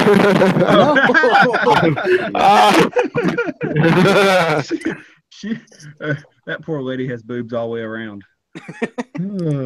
Yeah, like boobs everywhere. So now that we've opened that up, okay, so now that you know the rules, now that Gran knows that we're not talking about effing anybody. Okay, I know. Sorry. We're going to do a different list here, and we're going to keep it tasteful. Okay, guys? This is Bible study. Didn't you get the memo? Yeah, this is Bible study with Witchblade cosplay. I mean, you need to get over this. But so anyway, so I've got a tricky list here now because I'm going to put some people on the list that we know. So then you're going to have to pick purely based upon what we know about them, which can be very little. Okay, so we're going to do the love, marry, kill list again, but we're going to do it with Nerd Wonder, Hot Pink Geek. This is not going to. And oh no! And Sashi. Go. I actually knew this was going to go that route. Okay. Well, so who was the second? Who was the second? It was Nerd Wonder, HP Geek, and Sashi. This is not gonna go. Okay, so I'm gonna go first. And it's all for fun, guys. So everybody in the comics, calm down. No, this is like this is all for fun. No, you don't know Nerd Wonder. I'm actually sweating right now. It's gonna be funny too. That's the funny thing about it. It's gonna be so controversial. It's gonna be hilarious. Okay, so the thing with Nerd Wonder. Okay, right? Dark Philly says change kill to doghouse. So are you trying to say that women are dogs now? Where are you going with this, Philly? Gosh. Yeah, that was totally you. That was low. But anyway, okay, so Nerd Wonder, HP Geek, and Sashi, go. The thing with Nerd Wonder, right? Okay. I did this. I attempted this live stream with her. Here it comes. I attempted this live stream and like I talked to her. I expected from like Twitter and like seeing her interactions and stuff. Okay. I expected like a really cute girl like being hee tee hee, I'm so shy and stuff. And then like the girl I was talking to was like cursing like a sailor. You don't like that? No, like Nerd Wonder's like that doesn't get you going. You know, I'm actually gonna have to get going because I'm gonna have to flee the country after she. She can't find you over there. You're in the Black Forest. Yeah. So, it's all right. You're so short, she'll just look right over you. Yeah. So what was your list again? Who's walking around in high heels? Is that Captain Frugal walking around in high heels? I'm actually wearing slippers right now, but no. Yeah, it's just Polo doing his thing. He's doing his two-step. Dude, ready to step down. All right, actually, like my hands are cold right now. so I know who'll do it. I know who'll do it. Polo, give me a list. What? Give me a list, Polo. Do it.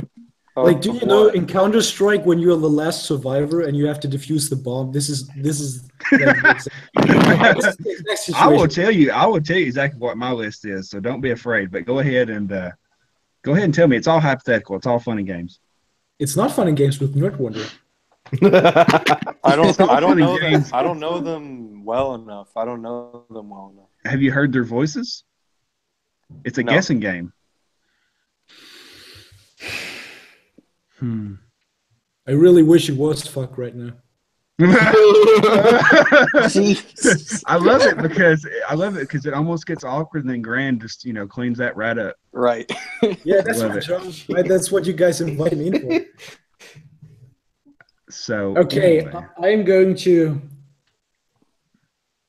to marry Sashi because she deadlifts a lot. Okay. And that's like all the reasoning you need. Exactly. Oh man, like the other two, I'm like really, I would say I'm close to both HP and Nerd Wonder.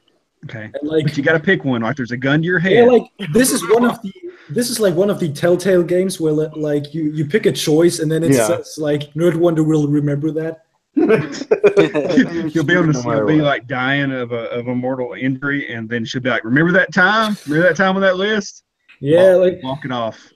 The thing is also, Nerd Wonder has promised to like design me a new profile picture. Bribery. I've been waiting for that for a year. This is gonna end in homicide, and I'm gonna be the victim. You're gonna be on the first 48, is what's gonna happen. I'm gonna be watching that, and most of the time when I'm watching the first 48, it's always Birmingham or Chicago, and which Birmingham is in Alabama, and that's what's so funny. We'll be watching, but hey, that's in Birmingham. Let's watch that. But it's gonna be one of those situations. It's gonna pop up and gonna say, a young man visiting from Germany who goes under the YouTube name Grand Comics was brutally murdered yesterday by a psychopath woman that also goes by the alias Nerd Wonder. News at 11. Okay. I'm marrying Nerd Wonder and I'm killing HP. Good. Oh man. Hard.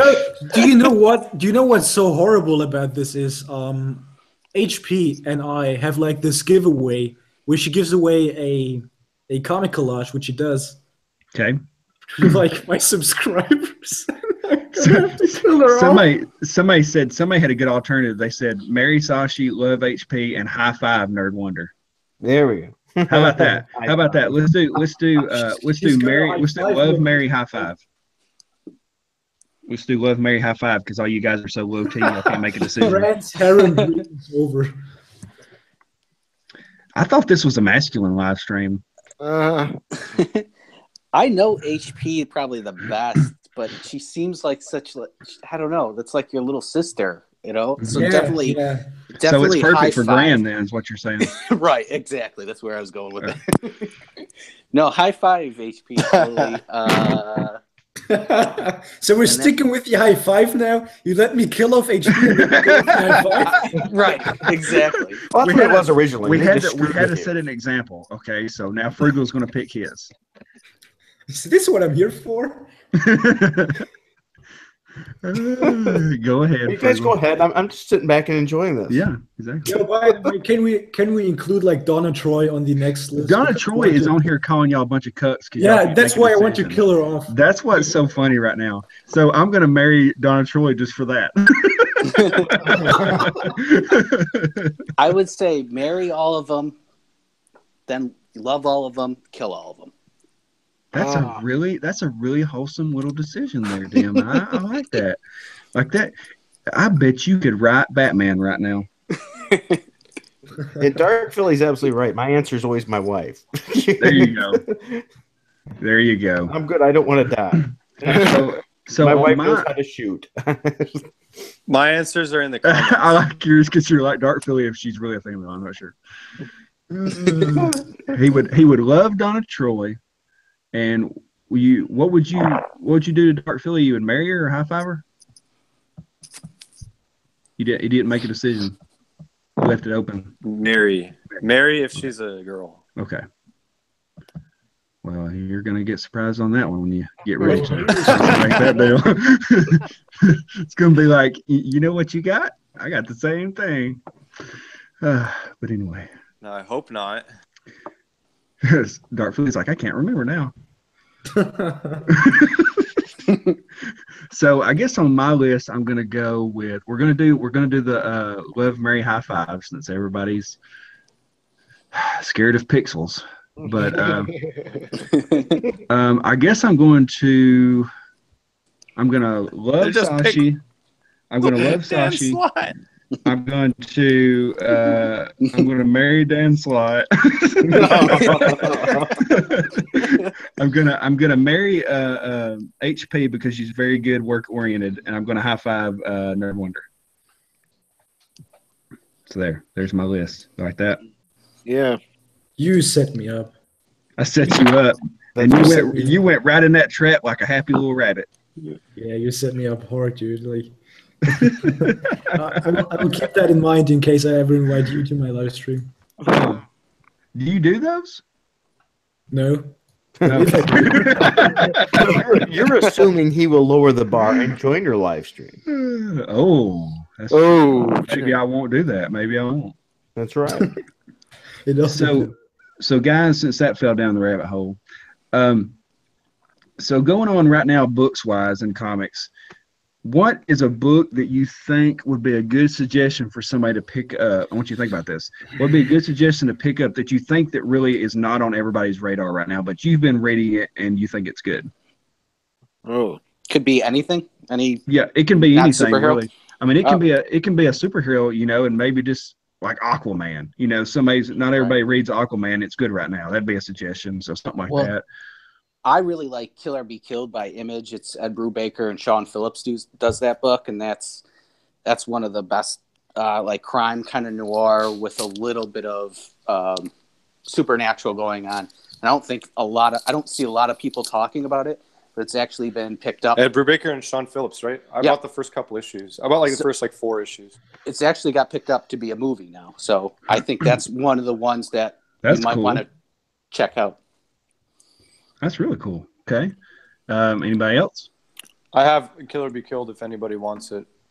$3.99 shipping and handling. The comment section's throwing some good ones out there. Yeah, Giant Killers. Ragman. Yeah. Ragman is cool because Ragman is like that manga Jin, basically. At this time, the way that they're drawing and the way that the story is. And it's pretty cool. I like Ragman. I've read the last. Were we on issue 3 now? Well, I think so. Yeah. How about the book? How about Rags? Rags, yeah. Yeah. Which version? Just asked how I lost 2 world wars.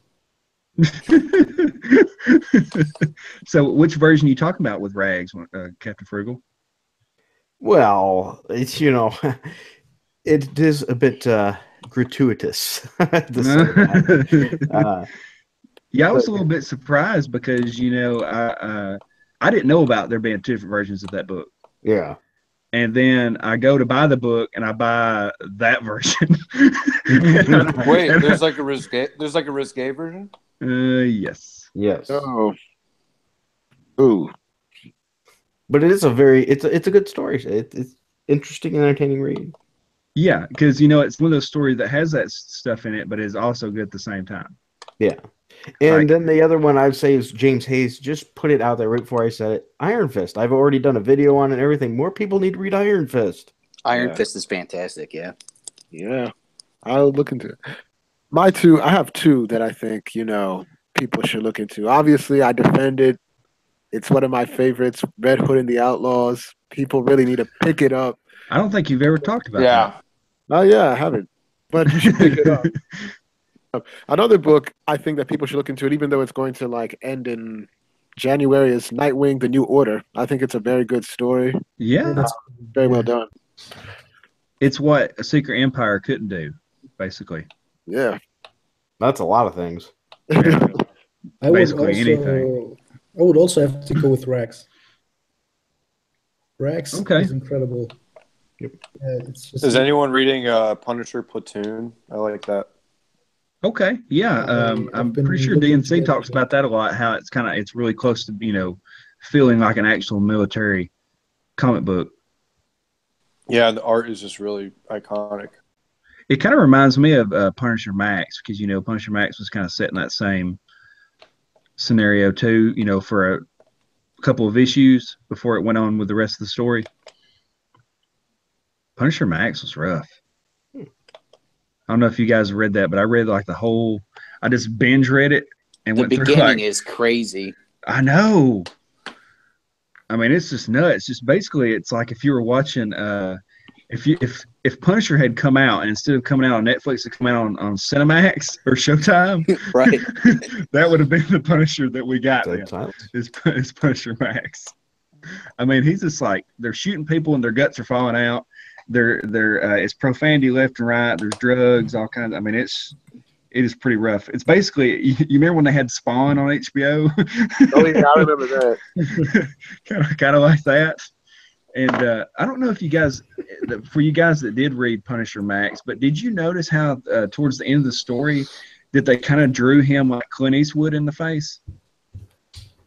Like they drew him older. It's been a long time since I read that, but no, I don't remember that. They had him tied up and they were interrogating him, and the way they had him drawn was very grizzled, and he looked just like Clint Eastwood. And I was like, did you guys do this on purpose? But I mean, he looked like a 60-year-old guy that could snap your neck, basically. Yeah. So, like, don't mess with that guy. I kind of get that with Old Man Logan right now, that they kind of have that Clint Eastwood kind of look to him, I think. Yeah. They did him dirty, but I like the original story. Yeah, the original story is so much better. I mean, I think you dilute the character now that you're telling these ongoing stories. Like you had one set story arc with that Old Man Logan, and that should have been it. I think they can't leave stuff alone. They always take a good storyline and want to drag it out to its absolute max. And they did the same thing with Miles Morales. You know, why can't you just tell a story one time really good and move on? Yeah, Miles has gotten really boring to me. Like when that character first started, he was actually compelling and interesting, and then actually his mother died and he couldn't stop the person from killing him, and now he's just kind of like hangs out with his friends in school, and that's it. Yeah. Well, they ruined him by bringing him to the regular universe. They took away what made him special. You know, and I was just another Spider-Man. Exactly. That's very true. I can see that. Somebody said, "You're going to read Old Man Hawkeye." Is that a real thing? Yeah, that's coming out. That's coming out in a few months. I have to order it, so I'll flip through it. I'm not excited. Me neither. I mean, really, guys? What about Old Man Carol Danvers? That's the next one. That's the next one. Oh gosh. They really just need to have her fly into the sun, like sacrifice herself, and just end that. No, they need to rewrite her and write her right. She was a great character before they screwed her up. Trevino, yes, I'm going to read Old Man Hawkeye for sure. See, if it's real Old Man Hawkeye, maybe I will. But if it's like Old Man Hawkeye, and then he just comes to the regular route and he's like, "Hey guys, what's up?" I mean, I'm just. So when you guys see the books that are being announced, do you automatically look to see who the creative teams are, or are you just like, "Oh, that's Spider-Man, I'm buying it"? I think I'm always going to look at the art. The artist is what I care about. Okay. Yeah, I agree, Hydra Hut. I agree. I tried to give them decisions and they couldn't make them. That's low T right there. But anyway, basically what I do when I'm looking at a book is I'll look to see what it is, of course, like whatever story it is. Like that guy said, the new Doctor Strange, book, if it's got a cool title, and then I'll look. I'll say, okay, who's the writer? Right. Okay. And then after that, because sometimes you can't really judge it either. Like even if it's a bad writer, I may get the first issue just to see if they're actually trying or not. Well, with your channel, it's different too, right? So you're gonna pick, like you don't want to review just all good books too, right? Because that's kind of boring. So you're gonna pick bad ones, good ones, or whatever, and one might surprise you. Yeah, exactly. Like Spectacular Spider-Man. Yeah. But yeah, that's kind of the way I am, and it's really like I haven't had time to look to see what's coming out. Like I kind of wait for other people to fill me in because it's just so busy, like doing these videos, trying to read all the different books and everything like that. So when they talked about Slott getting off of Spider-Man, I was like, "What? What's happening?" Yeah, it was like so sudden too.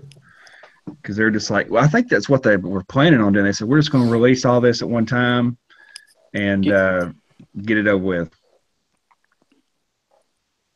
basically. Well, the news comes out so fast with all those things, and like you go through the Marvel solicitations comes out online, so they say, oh, this is Dan Slott's last Spider-Man story, and then everyone kind of combs through and sees, oh, America's not here, oh, Secret Warriors isn't here, they must be canceled, and it just comes at you pretty fast, I think. Exactly. Yeah. And it's funny how these people are able to connect the dots on stuff. Like, how are you sitting there and you're like, okay, when this list comes out, my priority is to see what books aren't on there. I'm just going to look at the list and be like, okay, so we got this. Yeah. Okay, good. Moving on. I'm not going to go, wait a second. Where is Gwenpool? Well, if you have America and you keep looking at the sales every month and you see it at 8,000, 7,000, 6,000, you're like, I bet you 1 month I'm going to look on here and it ain't going to be here. Yeah. You're kind of looking. I'm looking at the sales. Like, I want to talk about the sales later on Saturday whenever I do my news video and talk about all these sales, because I think Grand talked about it where he was saying that technically DC beat Marvel. Yeah. Yes. This last in unit market share, I think. Yeah. With lower dollar books and a lower number of books. Well, with Doomsday Clock, they do have a higher price. So the lenticular had a higher price than the regular covers, and they had multiple covers of that Doomsday Clock. So that really probably put them over. Everybody's in the comments talking about how much they love Gwenpool. Gwenpool was a pretty good book. It was, but it went on too long. To me, like, I read the first issues, when Heather Antos came out and basically hunted me down on Twitter and then blocked me, I was like, okay, so now you're on my radar. First you had my attention or my curiosity, now you have my attention. So I went and got the books and I was like, I'm going to roast the mess out of these. And then I got them and I was like, oh, pretty good little books there. And then Gray Haru was doing the art. I love them. And then when I heard that they were off the book for this next arc, I was like, I'm off. I'm done. I was with them because of the art, and that I think that's kind of what hurt them, because they said, oh, they're coming back for the next arc. We're going to get them for the next one. They got other things going on. And I was like, that may have been a bad decision, because everybody complained about when they changed artists. Like, some people were like, okay, it's fine, but you could clearly tell that was too different and it wasn't an improvement. I think that book actually was one of the ones that just did have an ending, because what is it? It's going to end at issue 25 or something like that? I think so. I mean, in this kind of atmosphere that we have now, like, books go to 25, that's pretty good, I guess. Mm-hmm. So I think that was a planned ending. I don't really think that was canceled due to low sales. So Unranked Chevron just said the words he actually typed into this comic section was Heather Antos is actually seemingly one of the better editors they have. Well, do look at the books they've put out. The ones she's done we're actually saying are pretty good books. That is true. Because she's also an editor for Charles Soule's Darth Vader, which is actually very good. Yeah. And it makes you wonder too, because I guess she does have talent when it comes to that kind of stuff, but she just showed up and got top tier books, and I was like, oh God, what are you doing? Just like whenever all the rest of them got hired, they come in and get top tier books, and you're thinking, shouldn't you warm them up with something? I mean, give them something lower end, give them Defenders or something like that. We're gonna give them Spider-Man right out of the gate. I don't know how much editing they are doing, to be honest with you, because they're like associate editors and assistant editors. I don't know. I think they just kind of take over a bigger workload if the main editor can't do it. I really don't think she does that much with the editing of the books. I think it doesn't look like Marvel does much editing of the books at all anyway. No, did you? I mean, like the whole Tom Brevoort story there with Starlin. It's crazy. Oh. Yeah, I don't understand that. Like, they just come out of nowhere. It's like, he's done. I'm gone. Starlin's very outspoken, so like he doesn't care. Like, he'll just throw whoever under the bus or whatever. I guess he'll find work eventually. I mean, oh yeah, he won't have he'll a go right problem. to Somebody else DC. snatched him up. DC will say, Yeah. "Hey, you want a contract? Come on over here, buddy." Yeah, definitely. I guess he's probably like, relieved at this point. Like EVS will stay over there till retirement. Well, if he's smart at the way, getting treated, absolutely. Yeah. Yeah, they treat him good over there. So they're saying that Brevoort needs the boot. Absolutely. Yeah. Nostalgic Criticism is asking if you guys think if CBC Bolsky is doing his job. Yeah, I think so. We've seen it. I'm going to actually say as well because he's been like doing his job, and like Dan Slott is getting fired, and like all these people, and like these books that are really not going anywhere are getting canceled. I believe it's like, he's really cleaning the house. Yeah, I would agree, but my thing is this: like, okay, you're starting to have your hand, you're starting to clean house, but it's what's after that I'm waiting for. Like, are these once you bring out some new titles, are they going to be like back to formula, back to entertainment, or are you going to like saying, well, maybe if I just shoot in and try to please people that maybe I've angered? I think what he needs to do is not listen to Bleeding Cool or CBR or any of these people. He needs to delete his Twitter is what he needs to do. Just delete your Twitter, don't get on social media, and go do your job. Because those idiots like Bleeding Cool and Rich Johnson and all those people like that feed on that kind of stuff, if you're never on there, then you're not going to see what they're saying, and it's not going to matter because that's all they're doing is saying stuff, and it has no power unless you give power to it. But he's doing good, but you always want to question what somebody's doing. You're always like, well, I wouldn't have done that. I wouldn't have done that.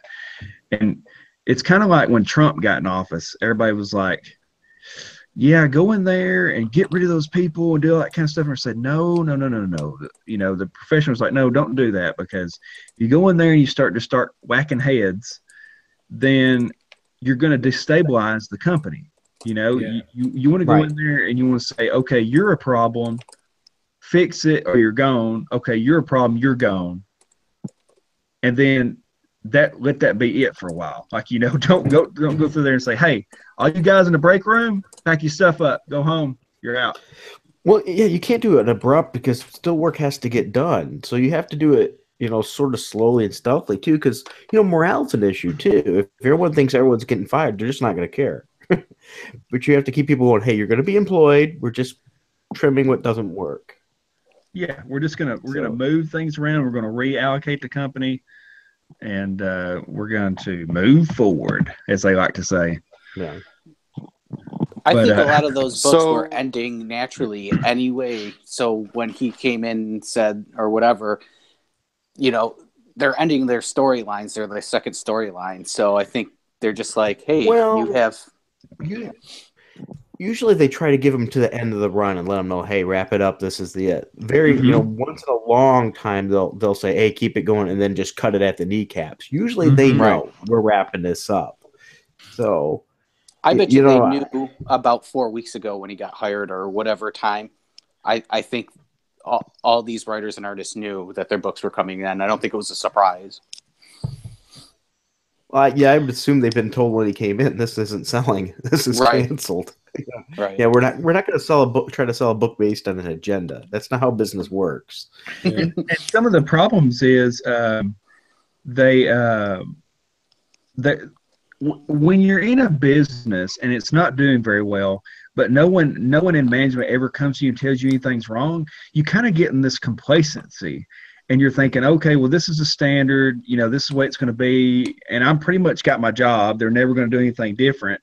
And then when they get new management in there, he's going, you're really bad at your job. Like, this is really, you're going to have to step it up. And then they're like, did you hear what he said to me? Those kind of things. And it's like, Axel Alonso let it go on for way too long. Well, I think it became a buddy group more than the work atmosphere. It's all a buddy group, and you see what happened. I mean, there's no excuse for some of the garbage that's came out of that company. I mean, some of the stuff, a lot of the stuff coming out of that company is stuff that no independent book would have ever even allowed in the past.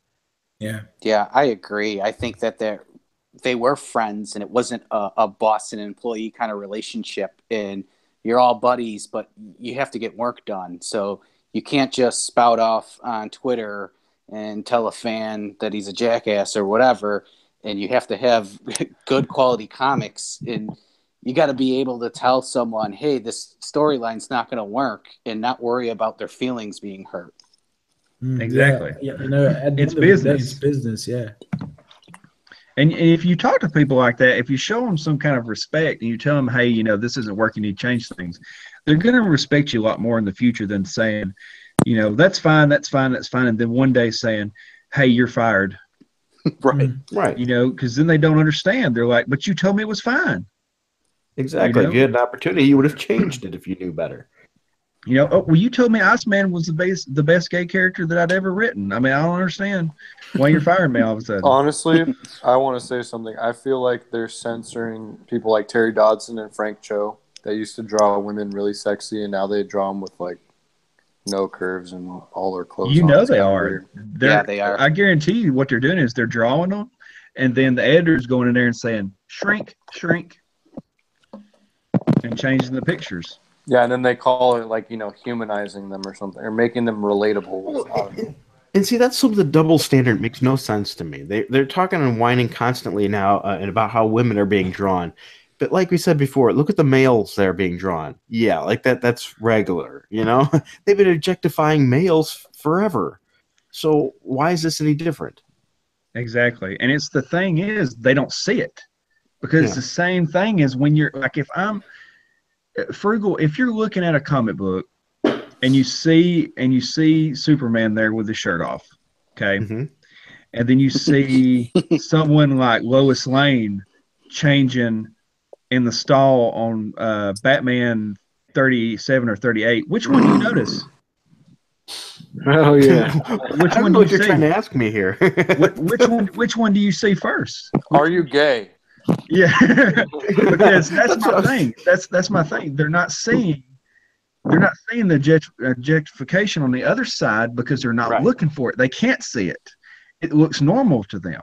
Yeah. But then when they see an attractive woman on there, they're like, "Oh my God!" Because it is triggering something in them, but they think it's bad. Right. So I mean, it's one of those things where I don't understand. And there's a lot of comic book women out there, women that love comic books, that want good and beautiful drawn women in comic books. They don't want fruffy looking women on there. Right. But don't get me wrong. Vlada is one of those people that is a girl that doesn't want frumpy. Like, she hates Squirrel Girl. Right. And don't get me wrong. They don't need to be running around always in clothing. It looks like it's going to fall off if the wind blows either. Like Starfire. Yeah. I mean, some of it, okay. Let's consider a suit that's a little bit more practical, but but still looks well. I don't know. I like Elektra. Yeah, I do too. Yeah. Elektra's a really cool character too, and they've really nerfed her in the last run that she had, and it just goes to show you they don't understand the characters. It made her too much like the Netflix Elektra. Hot Pink. No, Hot Pink. Grand actually said that he would kill you. So, that's what he had said. But hey, welcome to the chat. Welcome. Come on in. Have a seat. Sit down. Take your shoes off. Stay a while.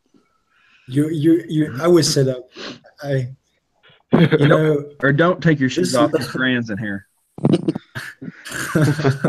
This live stream so far has only been like, laying out traps for me, and me like really, Hey, Grant has found his way into every trap possible.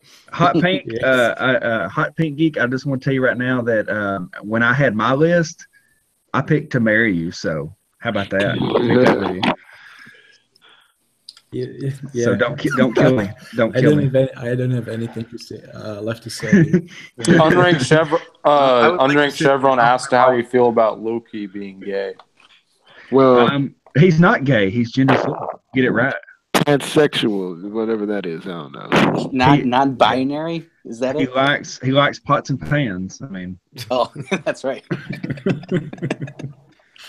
I don't have a problem with kitchenware. I don't have a problem with Loki being gay. He's changed. I think he wore Lady Sif's body for a while. I mean, he's been a woman and all kinds of other things. So no, I don't have a problem with Loki being gay. I just think it's unnecessary. Not necessarily that it's a bad thing. Get out thing. of this chat.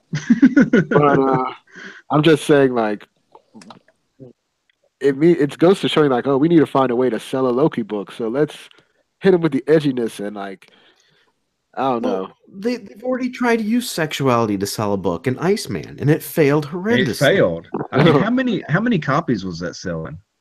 Right. Well, why do we need to make sexuality the main point of a character? Why does it have to be how they're defined? It doesn't. Like DNC said. Like DNC said when he's talking about G.I. Joe, he said, "How many times you read G.I. Joe?" And he's like, "Man, I'm just wondering, is Duke gay? I mean, I just don't, is Duke gay?" Oh no, when he's fighting Cobra and like jumping out of helicopters and stuff, yeah, that's totally what I was thinking. You idiot. Yeah. It shouldn't even matter, really. It's just self-insert. It doesn't matter, I don't think. And then they make that the forefront. Like I said in a lot of my other videos, I was like, if there's a black character, guess what their personality is? Black character. And if there's a gay character, gay character. And it's like they walk into a room, they go, "Hey guys, I'm gay. Did you know that?" Gay. And it doesn't make any sense. It's like they're not real. They don't have personalities, real personalities. They're like these weird artificial personalities. And that's what happens when you hire bad writers. They don't know what they're doing, and they're all making one-dimensional garbage characters. Or they're not paying them. They don't much, and they don't give a crap, and they're just throwing anything down on the paper they can. Yeah, one-dimensional is the right word here. Yeah. Also, they don't have a lot of life experience, and you can kind of tell by the way they write things. And like I've said this before too, if you've got life experiences, it makes good books. Just like when singers and rappers and stuff like that, when they're wanting a new album, they'll go do something. They'll go do a different chapter in their life to have something interesting to sing about or to write about. Yeah. And these people haven't done anything. They've lived in a New York apartment. My mommy stopped paying my college tuition. Yeah, they just don't. I agree. They lack that personal experience or something of that nature. Well, you see, like in the relationships between the characters, like someone's bringing up, Straczynski and stuff like that. So, like Straczynski's run with Amazing Spider-Man, the relationship between Spider-Man and Mary Jane was really great. It had a lot of love in it. Mm-hmm. And you see, like Dan Slott's run in Spider-Man and Mockingbird, and I don't even know what that relationship is. It's dumb. And that could have been so fun too, because that's something new and different. And how are they going to interact with each other with her being the way she is and he the way he is? Yeah. And it falls flat on its face. Absolutely. I mean, how are you dating somebody and living with them and you're not sleeping in the same bed? That is red flag number one right there. Well, he's wearing her clothing too. Underground. Hint, hint. Do what? Are you saying that you had those life experiences, Polo? Yeah, me and Vlada don't sleep on the same bed a lot of the time. That's because you're always tweeting about something crazy. I mean, pretty much, I just kick her out of my bed. But Iceman number 2 go to the couch. Iceman number 2 sold 22,000. Wow, the sales. I'm surprised it was that high. Iceman number 2. Oh, number 2. Yeah, I'm wondering what number 9 was. Yeah, I couldn't find that. Probably like 5,000. And just for record, pathetic. Some of us did not live with our significant other until we were married. And I was on that list as well, Frugal. Yeah. I wish that's how it was. We bought our house, and I lived in it for a year until she got done with her college. Yeah, there you go. It was cool too. You grow up, you live with your parents. Some people move out, some people come back, and then they move out again. And sometimes they don't move out. Sometimes they come back and stay. When you do actually get a house of your own and live in it, it's really cool at first, and then it's really boring. It's just a lot of work. And because it's almost like when you're in a relationship, like you don't really want to talk to anybody, but you just want somebody there. You know what I mean? You want somebody in the same space as you.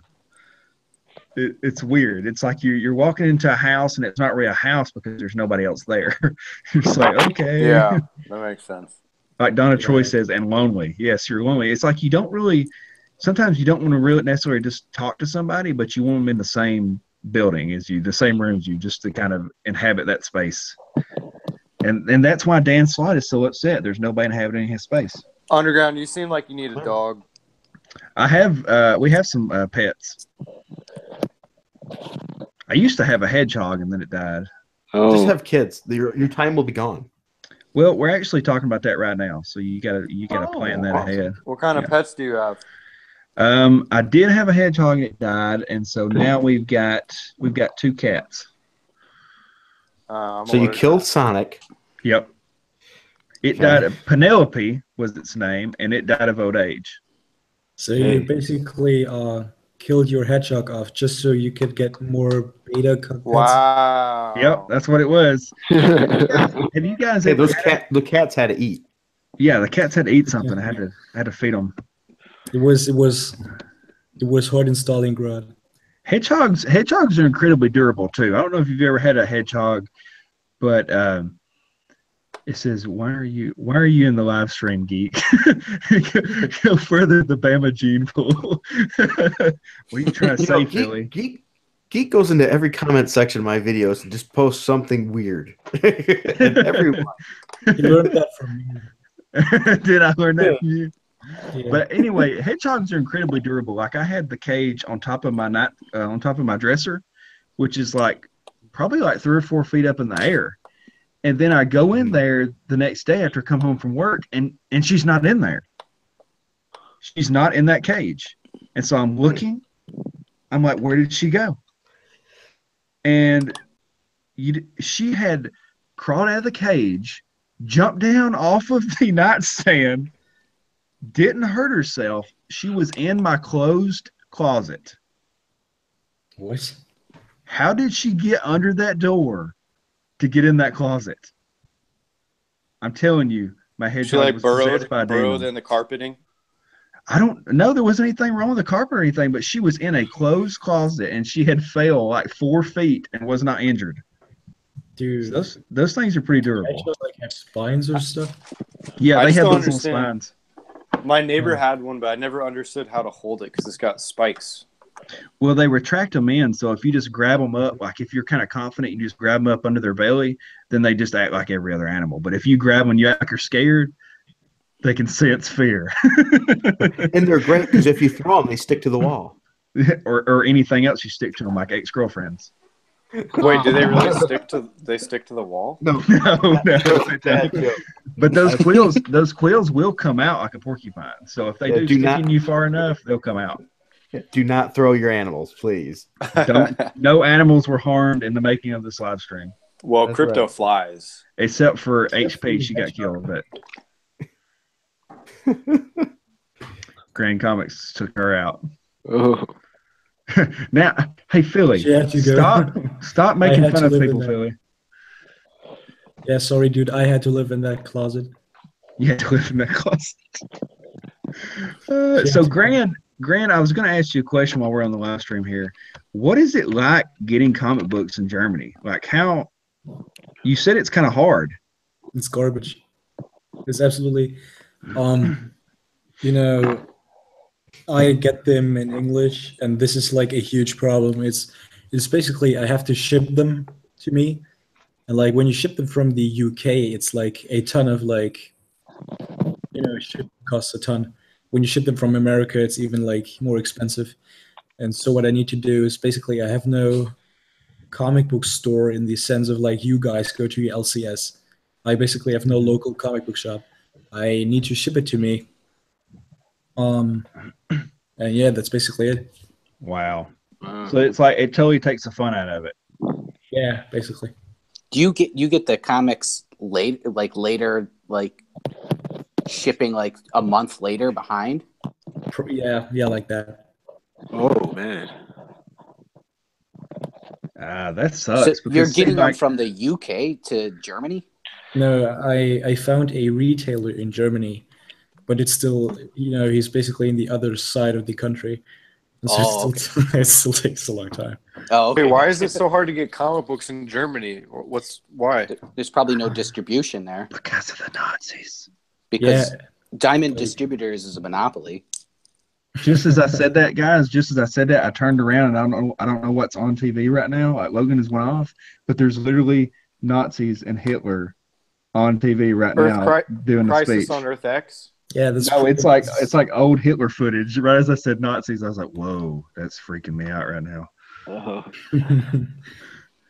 But that really sucks because like where I work, for example, if it's comics day, like I literally can drive across the road and the comic book store is over there. Yeah. Same with me. I have like 3 of them really close to me. And somebody says, I know about the censorship of video games in Germany. I feel sorry for German gamers. What about that? Yeah, it's bad. If you know the South Park game, The Stick of Truth, that came out like years ago, it was like butchered. Basically anything that has any resemblance, anything that remotely looks like a swastika, it will either like be censored, like in the sense of cut out, or will be like banned in Germany altogether. Mm-hmm. It's Germans are pretty. So you can't play Nazi zombies on Call of Duty? No. Right. Wolfenstein sucks there. Yeah. So Wolfenstein's like 96. Yeah, I don't know what Wolfenstein looks like in the German cut. It's probably like I don't know, like blank screen. It's probably like only the menu where you can do like the resolution and stuff. They actually changed all the Nazi logos and everything to make them look like smiley faces. I forgot what they changed it into, but yeah, they changed every logo. That's just crazy because, I get so sick and tired of like when you're talking about comic books and politics and stuff like that, people talking about how much America sucks, and I'm sitting here going, are you like the stupidest person ever, or just like, are you hearing this from the stupidest person ever? They're usually pretty darn ignorant. They don't understand the rest of the world around them. America is like, pretty good. Yes. New York State sucks. That's America is probably one of the best places to live in the world. That's the reason we have all these illegals trying to come in. They're not trying to come in because it sucks. I mean, what sense does that make? And then you can walk down the street and get a comic book at the comic book store. I mean, you can walk down the street and go buy your stupid soy latte and all this kind of stuff. And then you hear about all the things that Grant's had to go through just to get a comic book. And then he can't even play Wolfenstein, guys. And then Dark Philly says, "We own guns. Pew, pew, pew, pew, pew, pew, pew." And exactly those pews, those numbers of pews. But yeah, what about, hey, that's a good question, German guy. Yeah. What about guns over there? In the wake of they give you a wood one? Where do we even start with this? In the wake of like all these terror attacks, there was like a huge influx of people actually wanting to get armed. But getting armed in Germany, it's like pepper spray is illegal, I believe. Mm-hmm. You can't carry guns. Like in the UK there are all like these like garbage cans where you have to where the slogan is like "bin that knife against knife," to regulate knives. It's basically like that in Germany. Wow. Hold on, I have a Sharpie in my hand right now, right? And it's not my penis. Yeah, I have a knife right here on my desk. It's definitely not because it's bigger, right? Yeah. Well, this has to be under 4 inches, right? Yeah. So,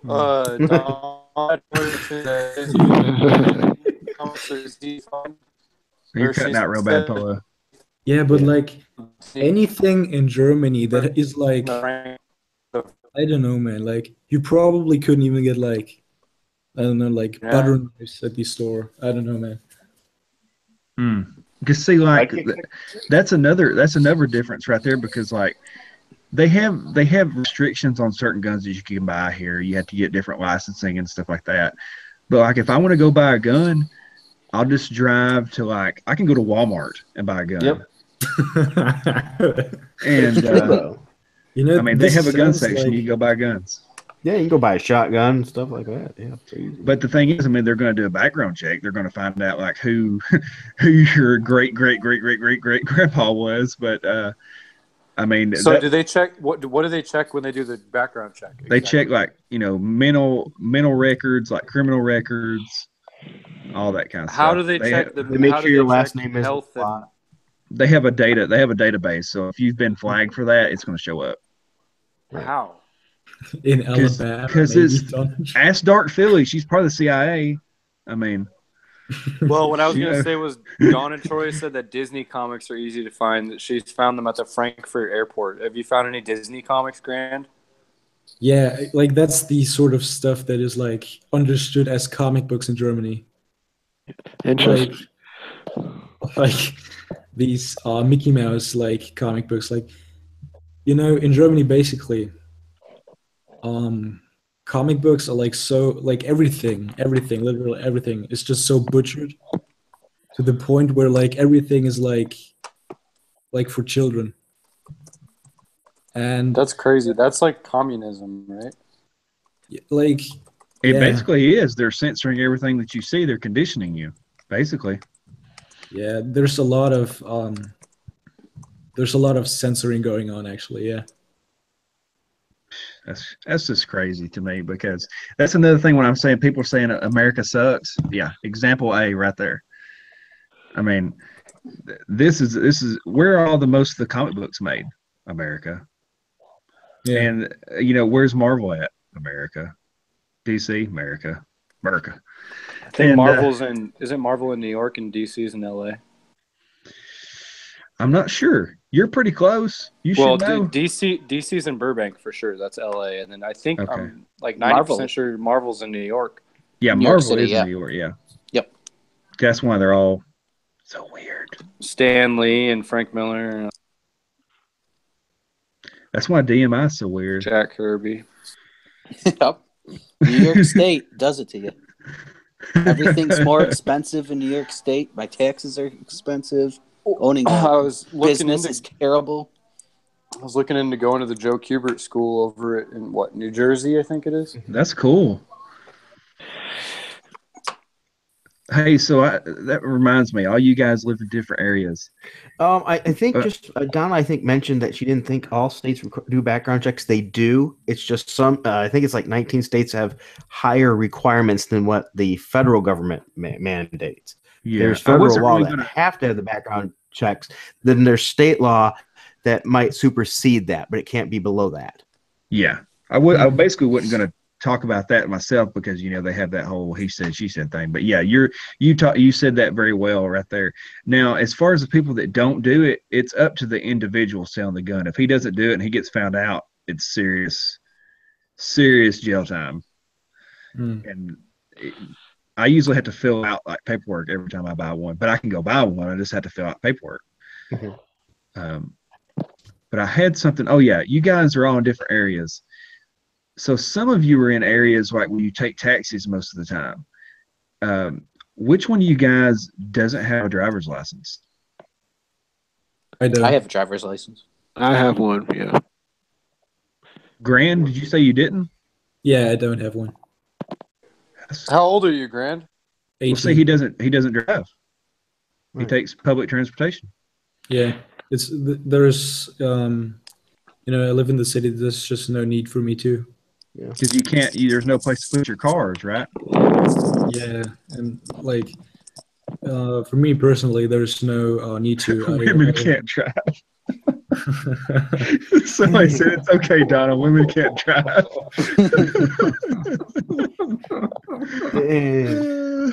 You know what? I'll drive Donna, and she can shoot people out the window while I'm yes.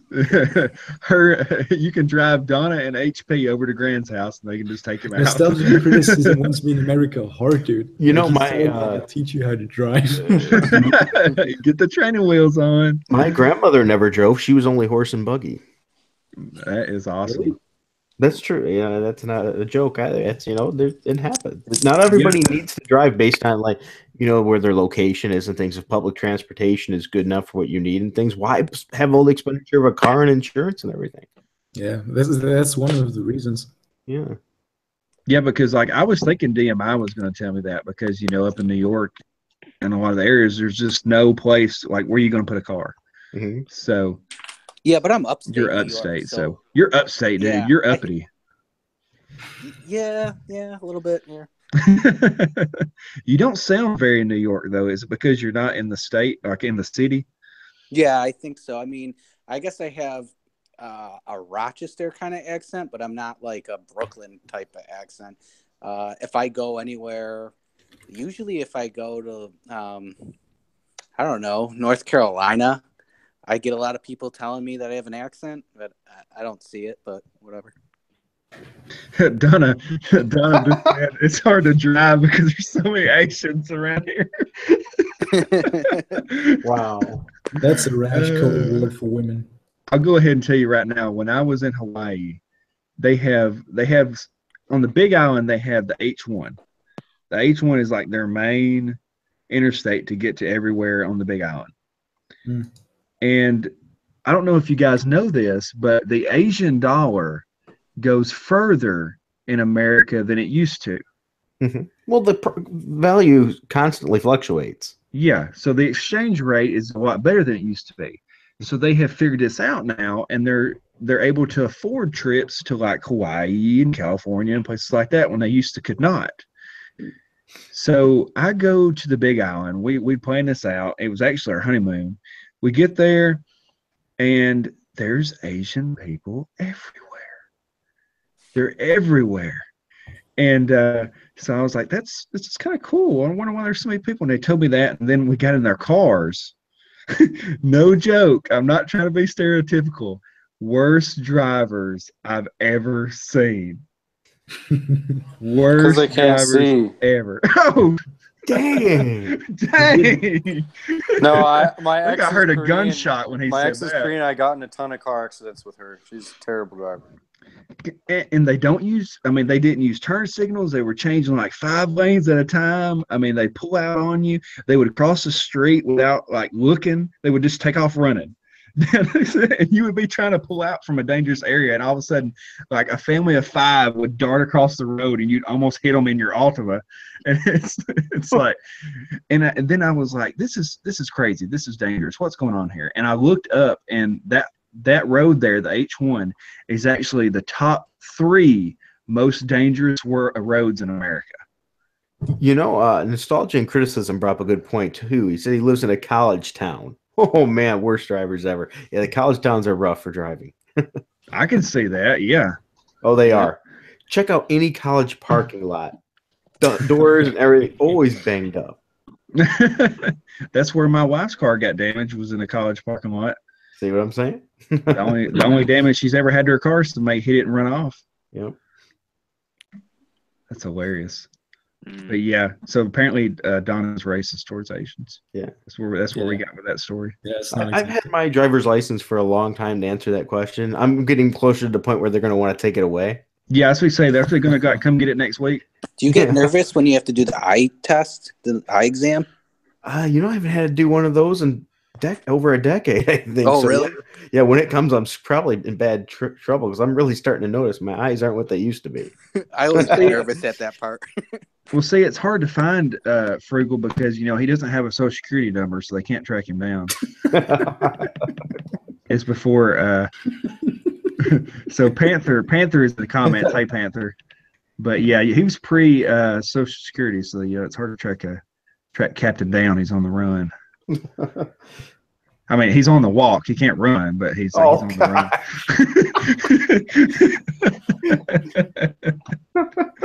Oh man! So I think that this live stream has been successful. What do you think? What do you guys think? You think we've had? I certainly enjoyed. You think we've had fun being misogynistic towards women and oppressing them? Yeah. Yep, definitely. That was the goal, right? That was the goal. Like when I started this, I was like, it'd be fun if we just put down women. That'd be just fun, and then everybody have a good time. Yeah, I wake up, I just have this hatred towards women, you know? Yeah, you just wake up in the morning, you're just like, why do women not like me? I hate them. I have like flashbacks to Adam and Eve, and like I just can't.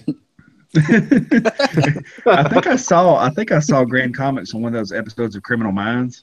Yeah, that was me. He had his panda, stuffed panda with him, and he was like hunting women down and like trying to oppress them. Yeah. At Nerdy Techs and Accounting, I have not had my eyes checked in over 25 years. I have not went to an eye doctor. So did you seriously? I don't think I've been to I don't think I've been to a regular doctor in probably 15 plus years. I think last time I went to a doctor was getting sewed up. So let me tell the story now. Oh, Donna says, Grand, I wanted to introduce you to my niece and you rejected her. Oh. Yeah. There's truth to that story.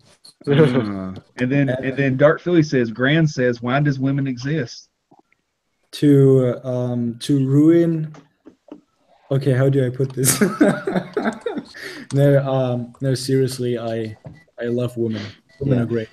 I want to give Grand a compliment here. He's taken a lot of verbal beatings here today. He's a real champ to that. He's in reality, he's a really swell, nice guy. He really is. Yeah. Thanks, dude. Give me my money. No. Give me my money right now. I don't take checks. Oh, thanks, Donna. Jeez. What did she say? Donna. Frugal, you need to have prostate checked. God. So cold. That's rough. That's so cold. But seriously, though, get that checked out. We're going to wake up one day and this channel's not going to be active. My wife always say, like, well, she can't eat certain things as much or as often because of blood pressure and stuff like that. So I can eat whatever I want. My doctor doesn't give me any trouble since you haven't been to one in like 25 years. It's going to wake up one day. What is that? Oh, I'm dead. Like it's 6 a.m. in like half an hour. All right, guys. Well, I've had fun. I hope you guys have had fun. I'm going to start trying to do this every week. I want to have different topics to talk about. And I just want to kind of, get everybody together and have a good little conversation. At the same time, kind of poke fun at all the stereotypes in comics and things like that, and just talk like regular guys and poke fun at some of these women YouTubers because I know they can take it. And, just have fun with it. She's gonna murder. I think she's got a pretty good sense of humor. I think she'll. Yeah, hey, Fat Panthers in the chat. Now, next week when we put Dark Philly in the Love, Marry, High Five list, she's probably not gonna like us though. But moving on. I'm going to high five her so hard. You're gonna high five her so hard that she's gonna ask for another high five. Yeah, exactly. She's gonna ask for double rounds. I see it's gonna be an embarrassing miss. Dark Philly's like, heck no. Oh no, HP's gonna hunt you down. But all right, guys. Everybody say bye. We're gonna get off here. I hope everybody's had fun. Bye. We're gonna get off of here. I hope everyone had fun. Yep, and everybody have a good day. We're gonna get off here. Remember to check out XSplit Broadcasting. Hey, and thank you guys for watching our sponsored XSplit broadcast today with Dennis, our representative. I'm gonna get us a good deal, guys. He's gonna high five her so hard she'll get pregnant. Never mind. Anyway, all right. Bye, Donna. You need to settle down, Donna. All right, talk to you guys later. Bye. All right, I'm out.